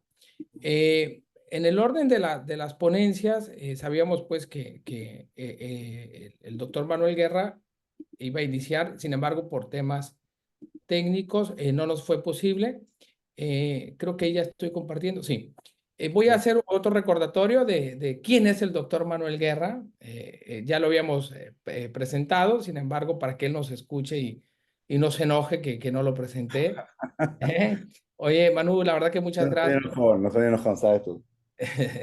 Bueno, recordarles, el doctor hizo un fellow en medicina fetal y diagnóstico prenatal en el Hospital Valdebrón de Barcelona, España. También hizo un posgrado en medicina fetal y neuroimagen fetal en la Fundación de Medicina Fetal de Latinoamérica, en Sao Paulo, Brasil, alumno también del profesor Renato. Realizó un máster en ciencia en medicina materno-fetal por el Cambridge International University, y también realizó un doctorado en pediatría, ginecología y obstetricia con un reconocimiento en un PhD por parte de la Universidad Autónoma de Barcelona, España.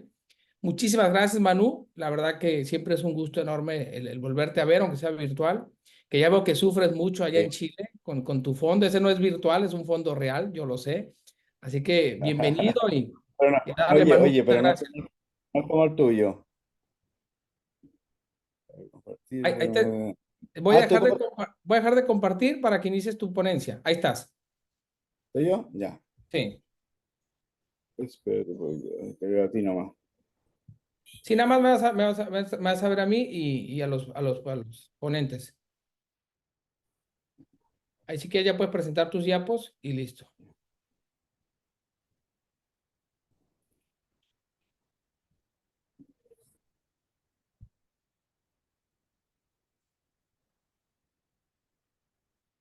Ahí tienes que, abajo, tienes que, donde dice abajo, selecciona, dice compartir, aplastra la flechita, esa verdecita, y ya ahí te vas a PowerPoint o donde lo hayas hecho tu plática y ahí ya sale. Entonces,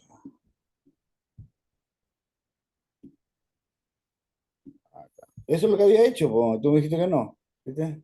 No, no, sí, sí, sí. Ya. Eh, eh, Manu, déjame ver. la flechita verde abajo, ¿la viste? Sí, sí, sí. Y Ahí luego dale. pones de ahí avanzado y Compartir, a compartir ver, pantalla. ahí. Sí, Y pero todavía no vemos tu pantalla. sí, sí, sí. Ya.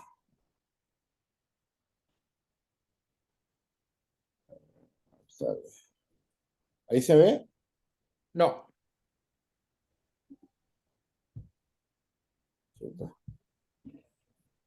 En tu pantalla sí aparece la opción de compartir.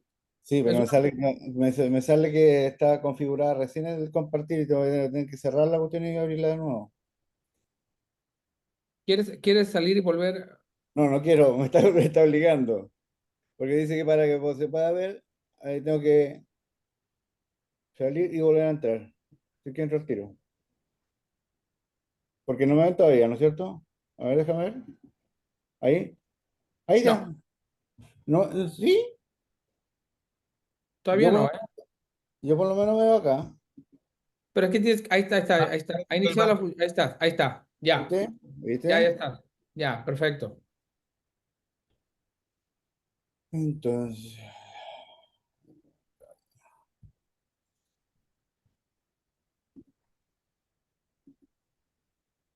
listo. Ahí está, perfecto, perfecto. Ya no le muevas nada, Manu. Dale, ¿Qué Manu. pasa? ¿Qué te pasa? Oye, nada, pues yo voy a hablar del tema más fome del día, que no, no, no, que es lo que es el seguimiento del embarazo gemelar en sí. Más que nada me voy a abocar yo al bicorial, pues ya hablaron todo del monocorial, así que yo me voy a dedicar al bicorial. Voy a pasar súper rápido la parte de cigosidad y todo, y todo eso, pero para ver más bien el tema de las pautas a seguir, ¿ya?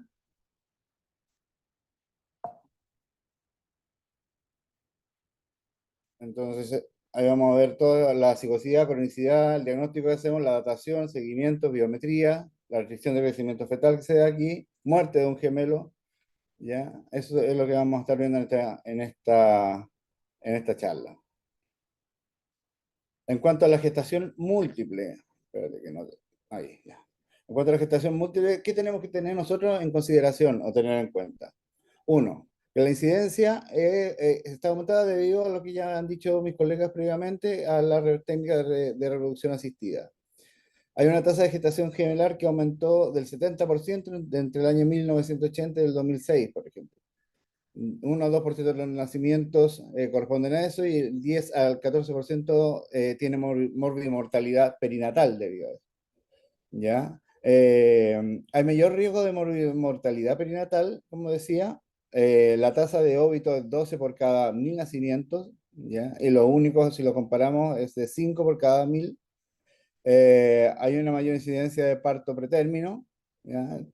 Y hay una alta mortalidad neonatal, aparte de la morbilidad. Hay un riesgo de parto iatrogénico, por restricción de crecimiento y de preeclampsia.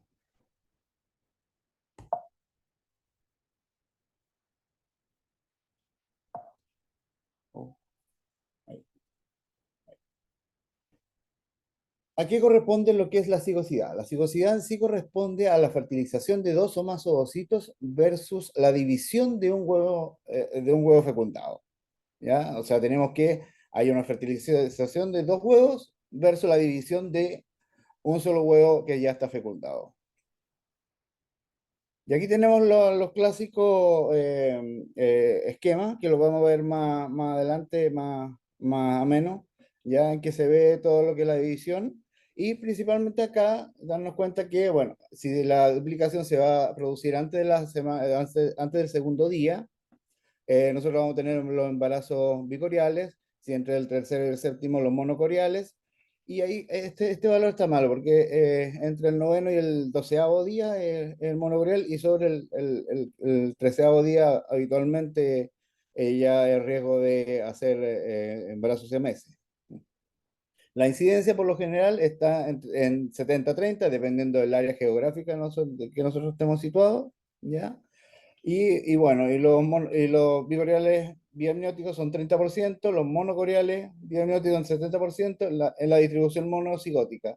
Y los monocoriales monoamnióticos es un 2%. O sea, son escasos, afortunadamente, porque cuando cada vez que nos llega uno de esos, la verdad que tendremos a tener un poquito de miedo de lo que pueda pasar. Y aquí tenemos este video en que, ahí va, en que, bueno, tenemos la mórula, que después se pasa a blastocisto. Este blastocisto después va a ir hacia, vemos que van a ir los dos hacia la implantación a nivel del endometrio. Van a estar total y absolutamente separadas, por lo tanto, todas sus capas van a ser por separada, tanto con dos placentas separadas, dos amnios separados, ¿ya? Y eso va a ser el embarazo bicorial biamniótico. Eso por un lado. Ahora, ¿qué situación tenemos nosotros parecida dentro de esto mismo? ¿Ya? Que tenemos que esta separación no se haya dado del todo y quedarían como unos monocoriales biamnióticos, porque quedarían compartiendo una misma placenta. Y comparten en sí el 50% de su material genético, pero pueden ser de diferentes sexos. Acuérdense que son diferentes huevos. ¿Ya? Pero sí comparten el 50% de su material genético, a diferencia del 100% que lo comparten los monogoriales. La incidencia está aumentada en las pacientes de África y disminuida en los pacientes del Lejano Oriente. En cuanto al monocigótico, en el monocigótico tenemos que es el 100% de material genético que está duplicado. Los dos son exactamente iguales, ¿ya? Se dan un 30% aproximadamente, como les dije, dependiendo de el lugar donde estemos, y se da de 3 a 4 por cada 100 nacimientos. ¿Mm? En cuanto al momento de la división, nosotros vamos a tener división temprana, división intermedia o división tardía. Y dependiendo de eso es lo que vamos a obtener. En cuanto a la división temprana, que es el 30-35%, se da más o menos entre el segundo y el cuarto día o el quinto día, ya después de la fecundación. Y esto, el resultado que nos va a dar es estos monocoriales biamnióticos, ¿ya? Que se van a implantar ahí y van a quedar por separado, pero o sea, van a quedar compartiendo, si ven los bicoriales por arriba y por abajo los monocoriales, esto va a estar compartiendo su placenta, en cambio estos están por ser separada la placenta, ¿ya? Que es lo que debería ser normalmente. La intermedia, cuando se produce, que es el 65-70%, o sea, es la mayor parte que se va a producir. ¿Qué es lo que va a pasar aquí? Aquí va a haber no va a haber una división antes del quinto octavo día, por lo tanto, las placentas van a quedar juntas los dos desde el principio, ¿ya? Y ahí tenemos nosotros los monocoriales biapnióticos, ¿ya? Acuérdense que tenemos dos tipos de monocoriales, dependiendo de la cigosidad también. En cuanto a la división tardía, del 1 al 3%, tenemos la segunda y tercera semana, y ahí tenemos los monocoriales monoamnióticos, que son los últimos de la línea sucesora, ¿ya? Pero eso no es todo. Nosotros también tenemos algunas variantes dependiendo de lo que estamos viendo en este momento. Vamos a tener otra forma de embarazo múltiple. Tenemos los gemelares monocigóticos con separación incompleta, que eso se dan después del día 13, embarazos múltiples, 3 o más fetos, o superfectación, superfecundación. ¿Ya?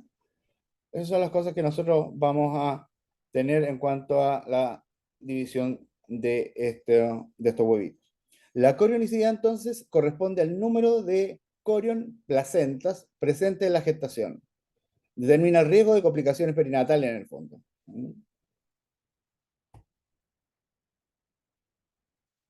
Aquí tenemos otro video en que vemos aquí un embarazo gemelar, que está con su membrana bien separada, ahí está apareciendo el signo lambda, pero vemos que acá hay otro gemelito por acá también. O sea, serían tres. En que uno tenemos un signo lambda positivo aquí, y acá tendríamos un signo en T, la membrana interhermática que es muy delgadita y cae en T hacia atrás, perdón.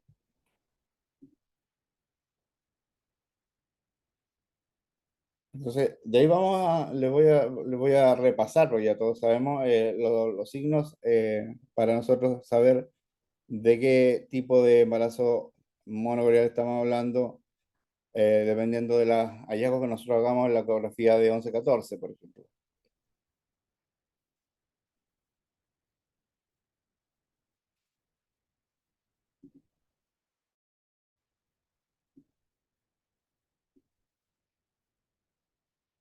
Entonces, tenemos que 4/5 de los embarazos son disigóticos o monocigóticos con clivaje temprano. Por eso los monocigóticos, estos que se dividían ahí, se dividían un poco más tardíamente, pero todavía estaba dentro de lo que nos daba para ser bisigóticos. Entonces, estos tienen una placenta independiente y tienen sistemas aislados por lo general. Entre el 70-80%, como les dije, dependiendo del lugar donde se esté dando. Y un quinto es monocigótico con clivaje tardío, vale decir que son los que se dan después del día 5. Placenta compartida y sistemas vasculares conectados, que eso es lo que hablaron mis dos colegas en cuanto a las anastomosis que se producen en la placenta. En cuanto a los signos que nosotros vamos a ir viendo, idealmente nosotros tenemos que ver esto antes de las 14 semanas, ¿ya? Porque cuando mejor se ven los signos en el fondo. Tenemos nosotros el signo lambda, que está acá, está claramente una I invertida, y el signo de T, que es, bueno, aparte que hay la membrana aquí un poquito más prominente, y el signo T aquí, con una membrana delgadísima, cayendo en T, a nivel de la placenta. Entonces, ¿cuáles son el diagnóstico? ¿Cómo lo podemos ir haciendo? ¿Ya? En el primer trimestre, nosotros lo más que nos vamos a fijar es en la membrana interfetal. El monocorial va a ser un signo T y el bicorial va a ser un signo lambda. ¿Ya? Eso es un signo inequívoco de corionicidad en el primer trimestre. Ya en el segundo y tercer trimestre vamos a ir inventando o vamos a ir colocando algunas otras cosas que nos van a ir ayudando. Por ejemplo, en los monocoriales, el sexo, el monocorial siempre va a ser igual. En el bicorial va a ser indistinto, puede ser niño o niña.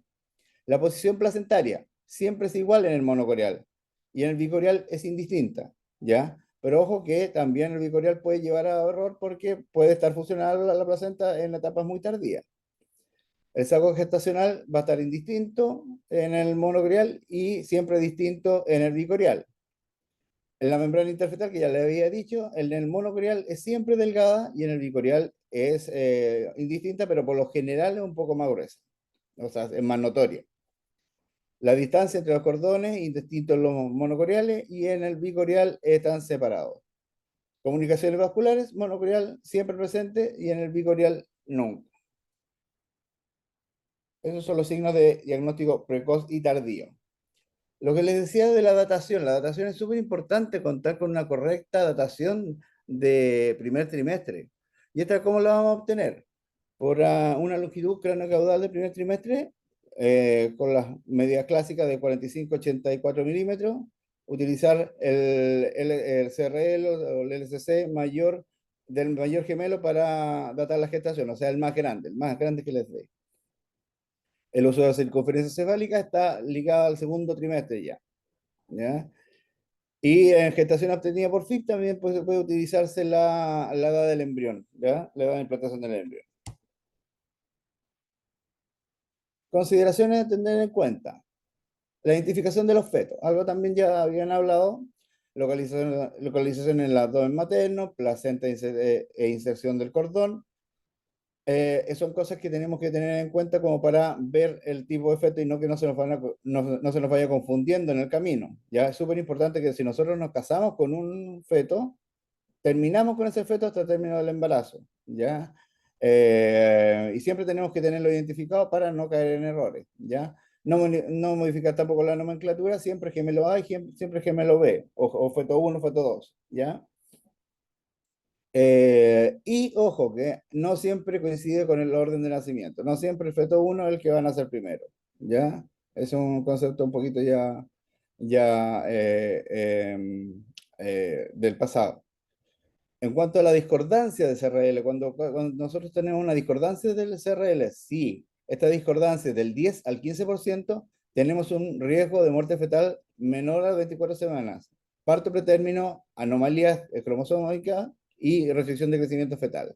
O sea, nosotros cuando vemos estas discordancias de CRL o de longitud cefalonalga, en un embarazo precoz, muy precoz, si es del día 15%, es un mal pronóstico, un signo de mal pronóstico para ese embarazo futuro. Tenemos que valorar la ecografía morfológica en estos pacientitos y un ecocardio precoz del gemelo más pequeño, por lo menos, ¿ya? A las 14 y 16 semanas. Otra consideración a tener en cuenta, el cribado de aneuploidía.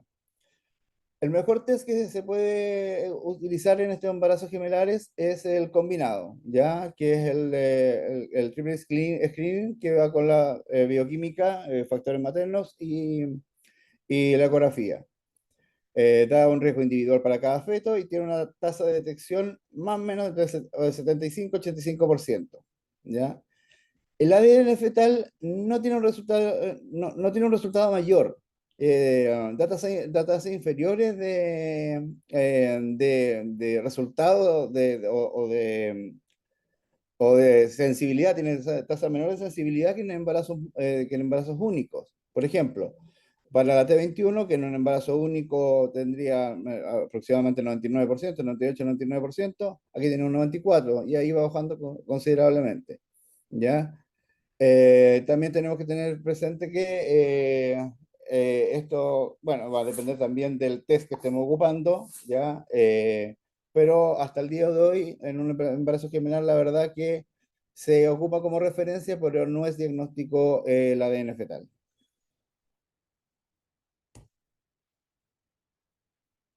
En cuanto al screening de preeclampsia, esto ahondé un poquito más en el screening de preeclampsia y hice una pequeña revisión al respecto para estar un poquito más al día. El cribado de primer trimestre no es aplicable al 100% en la gestación múltiple, ¿ya? Tenemos que el cribado combinado, que nosotros vemos en las calculadoras, puede identificar el 95%, pero tiene una tasa de cribaje que es baja, o sea, una tasa de valor predictivo positivo que es muy baja, o sea, que es baja, el 75%, ¿ya? Y en cuanto al doble de las arterias uterinas, vemos que hay resistencias las resistencias en general son menores porque hay mayor masa placentaria. Entonces, no son los mismos valores, no deberían ser los mismos valores que en un embarazo único.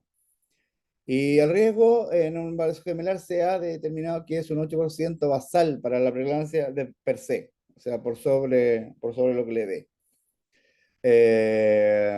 Se postula en todos los pacientes las pacientes con embarazo gemelar, de hecho, la utilización per se de aspirina desde la semana 14-16, ¿ya? Antes de la semana 16. Por esta poca exactitud de las otras técnicas de cribado, que en las otras técnicas de cribado en embarazo único nosotros nos quedaríamos tranquilos. En pacientes con embarazos gemelares, la verdad que no nos quedamos tranquilos porque hay algo que se nos va escapando y ahí vamos a ir viendo, vamos a ir desarrollando un poquito más en las próximas diapositivas. Entonces, ¿cuáles son los key points del screening de preeclampsia? Hay mayor prevalencia en el riesgo de embarazos gemelares, eso ya lo sabemos, los embarazos gemelares tienen una prevalencia 3 a 4 veces mayor de preeclampsia. Hay una utilidad de los modelos de cribaje de primer trimestre que es limitada, o es buena, pero limitada. Estos modelos de primer trimestre muestran una buena promesa para predecir la preeclampsia, como les decía, pero su precisión es menor que en los embarazos únicos. El algoritmo de la fetal medicine, que utiliza factores maternos, biomarcadores placentarios, es efectivo en ambos tipos de embarazos, pero tiene pequeñas modificaciones para los gemelares. En cuanto al desarrollo de nuevos modelos predictivos, tenemos que hay nuevos modelos predictivos como los nomogramas que se usan con datos demográficos maternos, características clínicas de la paciente, ya demuestran una precisión un poco más acertada. Y parámetros como la creatinina sérica que están en estudio, el ácido úrico y la lipoproteína de alta densidad que están asociados con la preeclampsia y pueden integrarse a estos modelos. Entonces, los biomarcadores y modelos predictivos asociados son, como sabemos, son la presión arterial, el índice el IP de la arteria uterina, el factor de crecimiento placentario sérico y la proteína plasmática asociada al embarazo, la PAPI. Estos son útiles para predecir la preeclampsia en los embarazos gemelares. Son útiles. La relación es especialmente eficaz cuando los embarazos son más avanzados y efectivamente cuando son únicos, ¿ya? Pero también tiene su sesgo en lo que es la parte gemelar, por lo tanto se estipula que tiene que hacerse un nuevo modelo, que tiene que, para el embarazo gemelar, este modelo que nosotros hallamos tan bueno para predecir preeclampsia, y nosotros lo hacemos al día a día, y nos quedamos tranquilos, y nos ha ido muy bien también. No es al 100% para los gemelares y se nos escapa un poquitito y ahí nos tenemos que guiar ahí por el riesgo que tiene el embarazo gemelar per se por las guías NICE. Entonces, ¿qué cosas son fundamentales aquí en el screening de preeclampsia? Fundamental, el cribado de la preeclampsia en los embarazos gemelares es crucial debido al mayor riesgo y prevalencia en comparación con los embarazos únicos. Hay que hacer una modificación de los modelos de cribado del primer trimestre, incluidos los enfoques multimarcador y el algoritmo de la fetal medicine. Que son eficaces, sí, pero pueden requerir ligeras modificaciones para los embarazos gemelares. Los nuevos modelos predictivos, que incorporan diversos factores maternos y clínicos, pueden tener una precisión mayor y lograr más especificidad, y la detección precoz mediante biomarcadores, como les decía, como el hematocrito, la peroxidación lipídica, los nitratos y los nitratos, es prometedora para mejorar los resultados en embarazos gemelares. O sea, hay varios estudios que se están dando paralelamente que nos están dando nuevos biomarcadores que pueden aumentar la precisión o exactitud de este algoritmo que nosotros estamos tan acostumbrados a usar, ¿ya? Así es que vamos a ver qué sigue eso. Estos fueron 6 estudios que eran del año 2000 al 2020, al 2023, lo que daban todo este resultado, que eran algunos metaanálisis y reportes, o sea, y algunos reportes de casos. En cuanto a la ecografía morfológica que se debe hacer entre las 20 y las 24 semanas, como sabemos, esta detecta alteraciones estructurales, evaluación estructural rutinaria de ambos fetos, 1 de cada 25 muestra una malformación estructural mayor. Seguimiento y estudio dependerá de la alteración que nosotros vayamos encontrando y si se encuentra alguna patología asociada que pueda poner riesgo al feto, como infección, alteración en el líquido amniótico, restricción de crecimiento intrauterino, precoz y severo, son cosas que se pueden tomar en cuenta en la parte patológica desde esta ecografía ya. En cuanto a la cervicometría, también recomendada entre las 20 y 24 semanas, para evaluación de riesgo de parto pretérmino, es un predictor moderado para parto bajo 34 semanas, pero no es un buen predictor para parto bajo 37 semanas.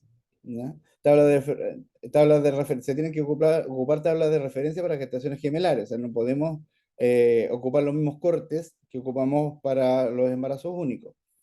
El punto de corte, así, para la mujer asintomática es de 20 milímetros en los embarazos gemelares.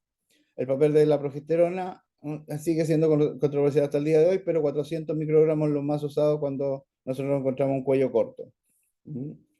El cerclaje no tiene beneficio y ha mostrado en algunos reportes que puede ser un poco perjudicial. Y el papel del pesario que siguen y siguen y siguen. Bueno, yo me crié en ese hospital Así que igual le tengo cariño al pesario, pero puede ser como un posible rescate si hay acortamiento cervical debido a que hay tan pocas herramientas para poder manejar un cuello corto en el embarazo gemelar. Entonces, se propone que las biometrías fetales tienen que hacer un seguimiento cada 4 semanas, ajustar según edad gestacional, sexo y gestación gemelar, valorar de manera individual cada paciente y valorar discordancia. A ver, ¿a qué va todo esto? A que cada paciente debe valorarse de manera diferente, ¿ya? Ver si es niño o niña, el potencial de crecimiento de un niño no es el mismo que de una niña, y bueno, y sabemos que sale un poco más caro, pero si hay curvas customizadas también, echan la mano de eso, pero por lo general ocupar curvas de embarazos gemelares, no ocupar curvas de población estándar y por lo menos ceñirse así al factor sexo. Bueno, aquí tenemos una de las calculadoras, que es la calculadora de Medicina Fetal de Barcelona, que, bueno, está para gemelares monocoreales y para bicoreales, así que, porque muchos pensaban que estaba solamente para los monocoreales, pero para los bicoreales también. Y estos son la guía de la ISO, la pauta que estipula que en el fondo es lo que venimos diciendo. A las 11:14 nosotros tenemos que ver la cronicidad, la esclerosis de trisomía 21, le sumamos la parte de la preeclampsia. A las 20:22 tenemos anatomía detallada, el cuello uterino y volvemos a medir uterinas. Y de ahí cada 4 semanas nos vamos adentrando hasta que avanzamos hasta el término del embarazo. ¿Ya?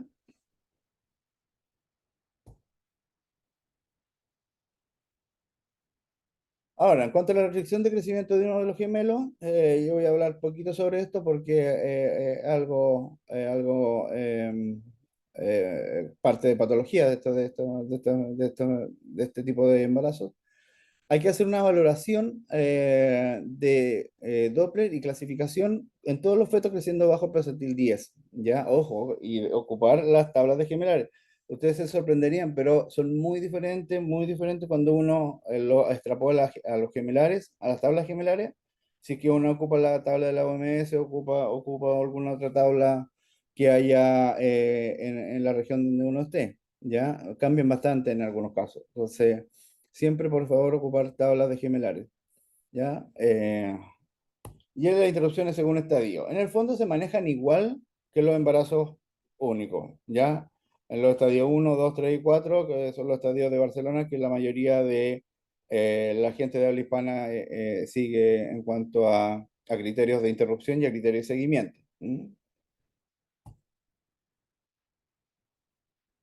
Ahí está la fecha de término, a partir del 37, 34, exactamente igual que un embarazo único.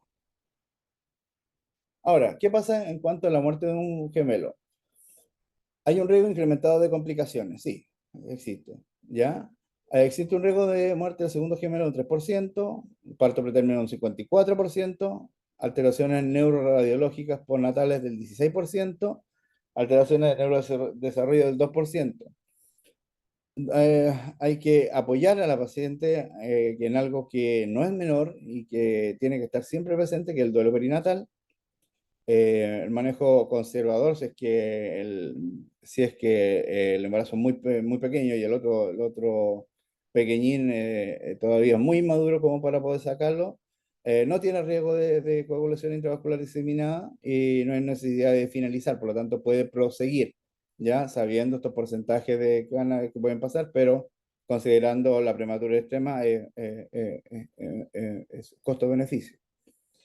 Estudio completo prenatal, ya, infecciones, neurosonografía o resonancia nuclear magnética, y un estudio de neurodesarrollo a los 2 años de nacimiento, si es que todo llega a término con el feto que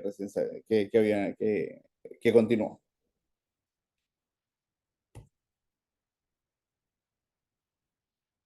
En cuanto a la vía del parto, bueno, sabemos que si es cefálica, la mayoría de los centro ya se postula a parto vaginal, ¿ya? Cualquier otra presentación que no sea cefálica, ya el parto es cesárea electiva a las 38 semanas, ¿m? Aprox, ¿ya? Aquí van a ver que va a haber un pequeño cambio, pero 38 semanas es lo que dan la mayoría de los consensos de la sociedad, así que 37, 38 inclusive.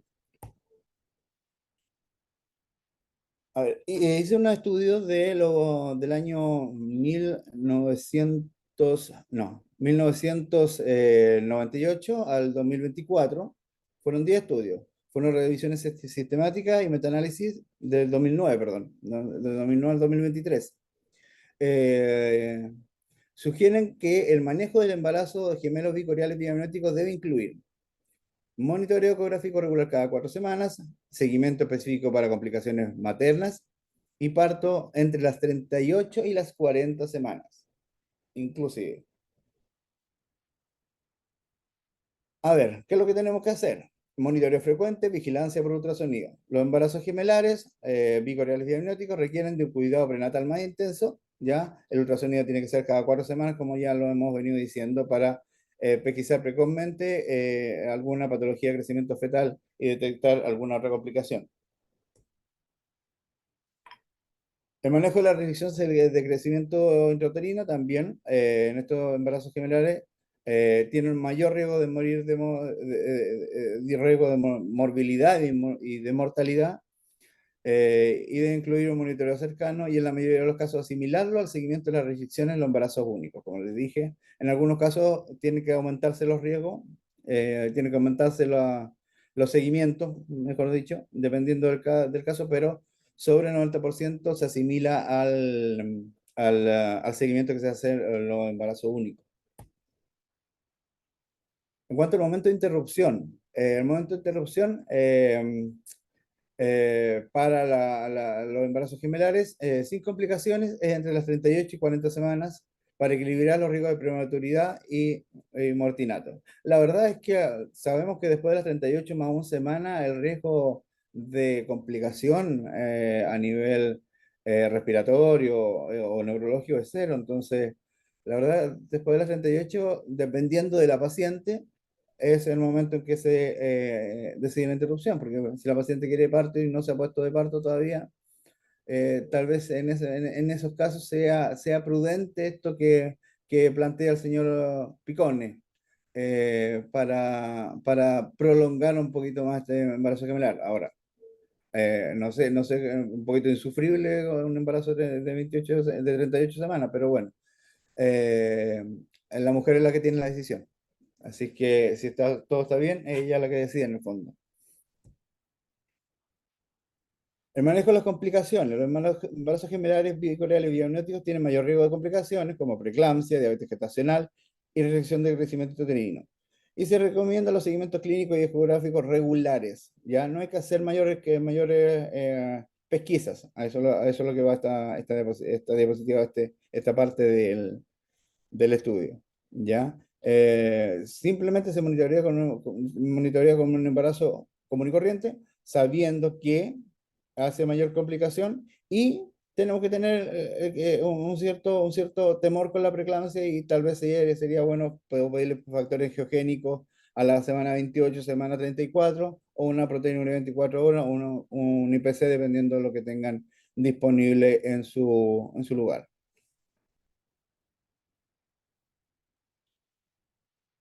Consejería y atención individualizada. Se debe proporcionar asesoramiento a las madres expectantes sobre los riesgos aumentados y la necesidad del monitoreo más intensivo en este caso, si es que hubiese algún tipo de complicación o ya más llegado al momento del parto. Los planes de manejo deben ser individualizados según las complicaciones, si es que tiene alguna complicación, y los riesgos específicos identificados durante el embarazo, ¿ya?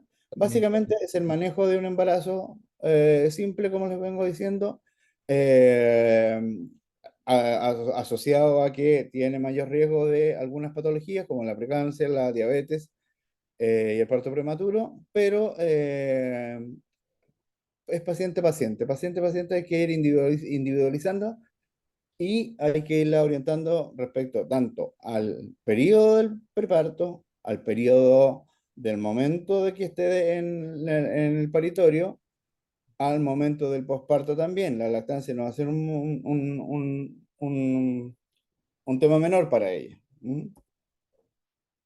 Manu. Y eso, Perfecto. y eso, ya, justo. Dale. Te cansaste. Oye, muchísimas gracias, doctor Manuel Guerra, por tu ponencia.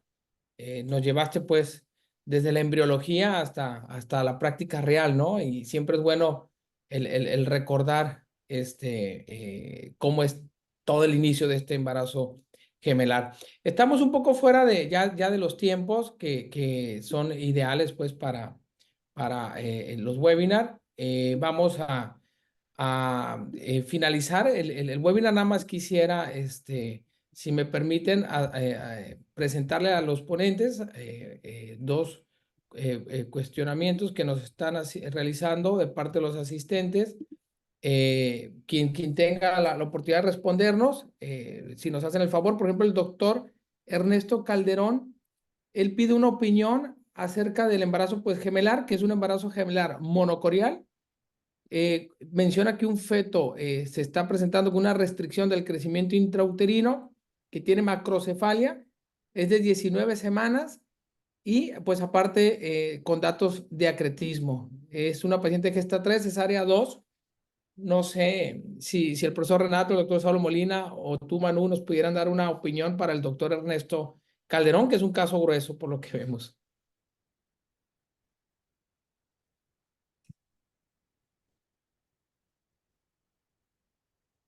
Adelante, doctor Saulo Molina, por favor. Bueno, muy buenos días. Bueno, de acuerdo a cómo nos cuentan el caso clínico, pues es un embarazo monocorial con acretismo. Es lo primero que tendríamos que entrar a descartar. No obstante, ¿cuántas semanas dijeron que tenían, Paul? Es 19. Bueno, si bien entre la semana 18 y 23 es el primer acercamiento para mirar la inserción placentaria, pues lo ideal sería valorarlo después de semana 28, ojalá con la ecografía de acuerdo a los protocolos tanto de la COG como el que publicamos, por ejemplo, en Latinoamérica, específicamente en Colombia, que publicamos en el American Journal. Con respecto a la discordancia que menciona el doctor, pienso que hay que ahondar un poco más en la macrocefalia. Tocaría ver si definitivamente es una hidrocefalia o es una hidranencefalia o es un problema obstructivo, porque en realidad las macrocefalias o las megalencefalias son problemas de migración neuronal que las vamos a ver mucho más adelante. Es muy extraño que diagnostiquemos megalencefalias tan temprano como en semana 18 por temas de migración neuronal netamente. Entonces yo creería que lo que habría que hacer es un estudio un poco más profundo desde el punto de vista morfológico. Todavía no recomiendo que se apoyen en la resonancia. La resonancia es un estudio más para semana 28. También tenemos algunos estudios publicados en resonancia magnética fetal, donde la recomendamos específicamente para problemas de gemelos y en sistema nervioso central después de semana 28. Entonces yo creo que ahorita la prioridad sería establecer si hay un riesgo importante de acretismo, que eso sí es algo que amenaza la vida de la paciente, y fijamos las prioridades. Perfecto. Más claro no se puede. Muchísimas gracias, doctor Saulo. Y otra pregunta que nos hace el doctor José Luis Ayón, de acá de México. ¿Cuál es el protocolo de manejo y seguimiento clínico en un embarazo gemelar con muerte temprana de uno de los productos? Bueno, en este caso específico, cuando es embarazo gemelar monocorial, como mostramos en la charla, cuando es bicorial, como explicó Manuel, cuando es bicorial que se muera uno de los fetos, si bien es una catástrofe biológica, es una catástrofe para la mamá también, desde el punto de vista fisiológico no va a pasar nada y podemos continuar la gestación. No habría mayor inconveniente, lo manejaríamos con un embarazo único, salvo que si ya el bebé estaba muy grande, pues vamos a tener problemas específicamente secundarios a la hipoxia y amenaza de parto pretérmino. Pero cuando hablamos del del embarazo monocorial, sí tenemos un problema. Explicamos específicamente las anastomosis. Si se presentó la muerte, el sangrado que se presenta hasta equilibrar las presiones se presenta justo en el momento de la muerte. O sea, tendríamos que ser muy suertudos para valorar la paciente justo en el momento en que murió. No obstante, nosotros lo que hacemos es que cuando la tenemos en seguimiento, porque tenemos esa paciente en un seguimiento estricto cada 2 semanas, y si le encontramos algún hallazgo de riesgo, hicimos ya hicimos un aumento de las frecuencias semanalmente y vemos que perdemos uno de los bebés que no tuviera cirugía fetal previa. Entonces nosotros lo que procedemos a hacer un pico sistólico de la arteria cerebral media del sobreviviente para mirar si quedó con anemia. Si quedó con anemia, entonces procedemos a hacer una transfusión intrauterina aguda. Lo otro que se puede hacer es que si definitivamente nosotros logramos encontrar que la muerte se presentó en las primeras 12 a 24 horas de la valoración, nosotros lo que podemos hacer es dos cosas. Uno, entrar a hacer un láser de emergencia que dicotomice la placenta y aísle completamente el feto sobreviviente. Dos, una ligadura del cordón del feto muerto para que no haya más paso a través de ese feto. Pero como les digo, estas dos últimas intervenciones, que son absolutamente de emergencia, generalmente las podemos hacer porque no tenemos certeza de cuándo falleció el primer bebé. En ese caso, nos vamos a la transfusión, que sería una de las situaciones, digamos, más agudas, y ahí recomendaría siempre la valoración con neurosonografía en semana 28 y resonancia magnética para mirar que no vaya a haber ninguna secuela neurológica en el feto sobreviviente. Perfecto. Otra pregunta que nos hace la doctora Andrea Macarena, ella menciona, ¿hasta qué edad gestacional en TAPS espontáneo indicarías transfusión fetal intrauterina a feto anémico versus interrupción de embarazo? ¿Es otra vez para mí o para Renato? Quien guste, si Te paso el balón, Renato.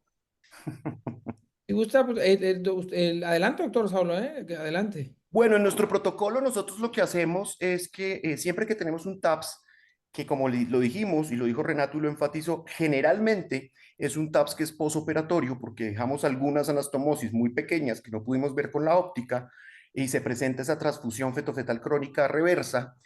Nosotros siempre preferimos la transfusión del feto, de los fetos y en este caso del feto anémico.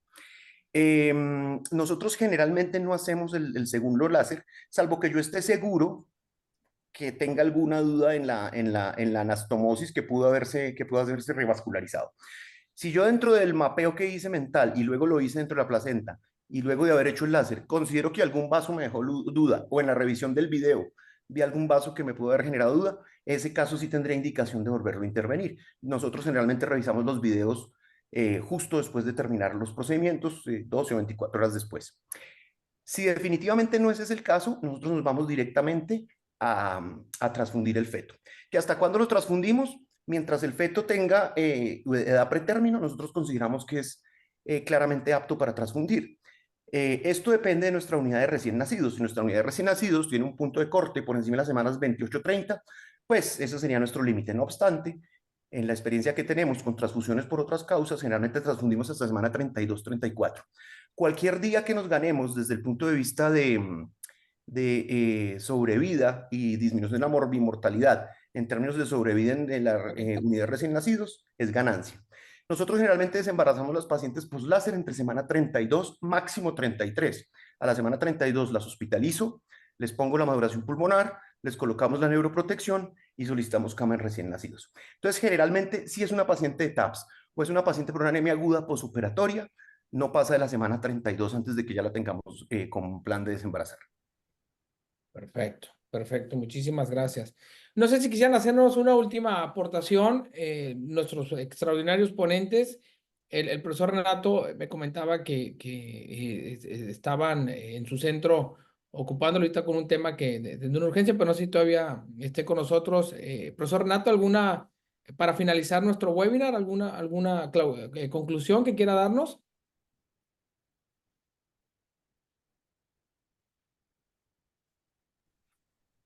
Sí, no, sí, creo que sí. A estar ocupado porque me lo mandó directo el mensaje. Manu, ¿alguna conclusión para darnos?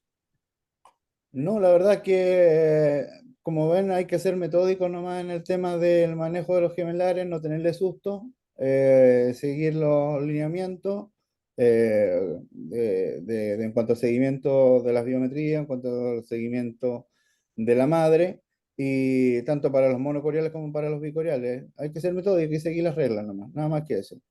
Perfecto. Doctor Saulo Molina, ¿alguna conclusión también que nos pudiera dar para nuestro webinar? Sí, muchas gracias, Paul. Bueno, agradecer a Manuel y agradecer a Renato sus excelentes conferencias y todo lo que aprendimos hoy. Y yo creo que el mensaje hoy debe ser contundente. El embarazo gemelar es un embarazo de alto riesgo. Si bien el embarazo bicoreal biamniótico nos genera un poquito de menos riesgo que el otro, si lo habláramos en términos coloquiales, es mucho más riesgoso que el embarazo único, es evidente. Pero recordemos un mensaje contundente. El riesgo para patología materna es igual al margen de la corionicidad, pero el riesgo de la patología fetal es sorprendentemente más alto en la patología del embarazo monocorial. Por lo tanto, embarazo monocorial que ustedes diagnostiquen, deben asesorarse de su grupo específico de medicina materno-fetal para que oportunamente se remita. Recuerden que, como vieron, acá la patología es susceptible de intervención intrauterina. Y contrario a lo que podemos pensar, Latinoamérica es muy avanzado en términos de terapia fetal. Lo único que necesitamos es oportunidad para nuestras pacientes y que la remitan oportunamente. La mayoría de los países en este momento tienen centros de excelencia para operar pacientes, entonces simplemente identificarlos, crear las redes de apoyo, mirar cuáles son las rutas y remitir esas pacientes en el momento en que se van a beneficiar de un tratamiento determinado. Y si tiene alguna duda, pues siempre hay que buscar un amigo que nos apoye, un centro que nos dé el respaldo que necesitamos, porque no nos las sabemos todas. Entonces lo que tenemos que saber, los grupos multidisciplinarios y los grupos de trabajo son los que ahorita están marcando la pauta para el manejo de la patología materno-fetal. Muchas gracias a todos por su atención. Muchas gracias. Muchísimas gracias, doctor Saulo Molina. Muchas gracias para los tres, para el doctor Alfredo Celis, que también nos coordinó. Honestamente, tuvimos una asistencia maravillosa. Me da mucho gusto porque tuvieron la oportunidad de ponerse en contacto con maestros, con profesores como ustedes, y la verdad es que nos han aportado una gran información científica que seguramente va a permitir que mejoremos nuestra práctica médica en el día a día. Yo sí nada más para finalizarles, respaldar el comentario tan puntual que han hecho los dos. Hay que pegarnos al manualito. Ya no es factible que no se estén haciendo los diagnósticos oportunos de los embarazos múltiples. Creo que ese primeros signos, la mayoría debemos de estar familiarizados en nuestra obligación porque eso nos va a permitir el poder determinar los protocolos de seguimiento y si en un momento dado se tuviera que hacer algo más allá, como es la terapia fetal, como muy bien lo puntualizó el doctor Saulo, la mayoría de los países ya de Latinoamérica se tiene la oportunidad o el acceso a centros de cirugía fetal con una alta capacidad pues de resolución. No dejemos que se nos escapen los embarazos múltiples con complicaciones, por favor. La verdad es que podemos mejorar muchísimo el resultado. Yo creo que nos tenemos que dar ese compromiso para nuestro día a día y obviamente, como bien puntualizó el doctor Saulo, apoyarnos en los médicos que consideremos tienen el mayor expertise para poder ofrecer un mejor resultado. Muchísimas gracias a todos. La verdad que estoy eternamente agradecido también, insisto, con nuestro coordinador científico, el doctor Cuauhtémoc Celis. Y abrazos para todos. Abrazos, Manu, abrazos, profesor Renato, doctor, profesor Saulo, padrino. Muchas gracias, Muchísimas muchas gracias. gracias. Un abrazo para todos, Paul. Excelente moderación y muchas gracias por la invitación. Muchas gracias, Manuel y Renato. Y Muchas Gracias. gracias a gracias. todos los asistentes. Doctor Celis, no sé si quisiera clausurar o lo terminamos. Sí, sí, solamente para agradecer a todos los participantes por esta excelente simposium e invitarlos para el siguiente webinar que va a ser el día 12 de octubre, que es celebrando el Día Mundial de la Menopausia y que estará coordinado justamente por nuestro presidente del Comité Científico, el doctor Cuauhtémoc Celis. Muchas gracias nuevamente y hasta la próxima. Gracias. Bueno.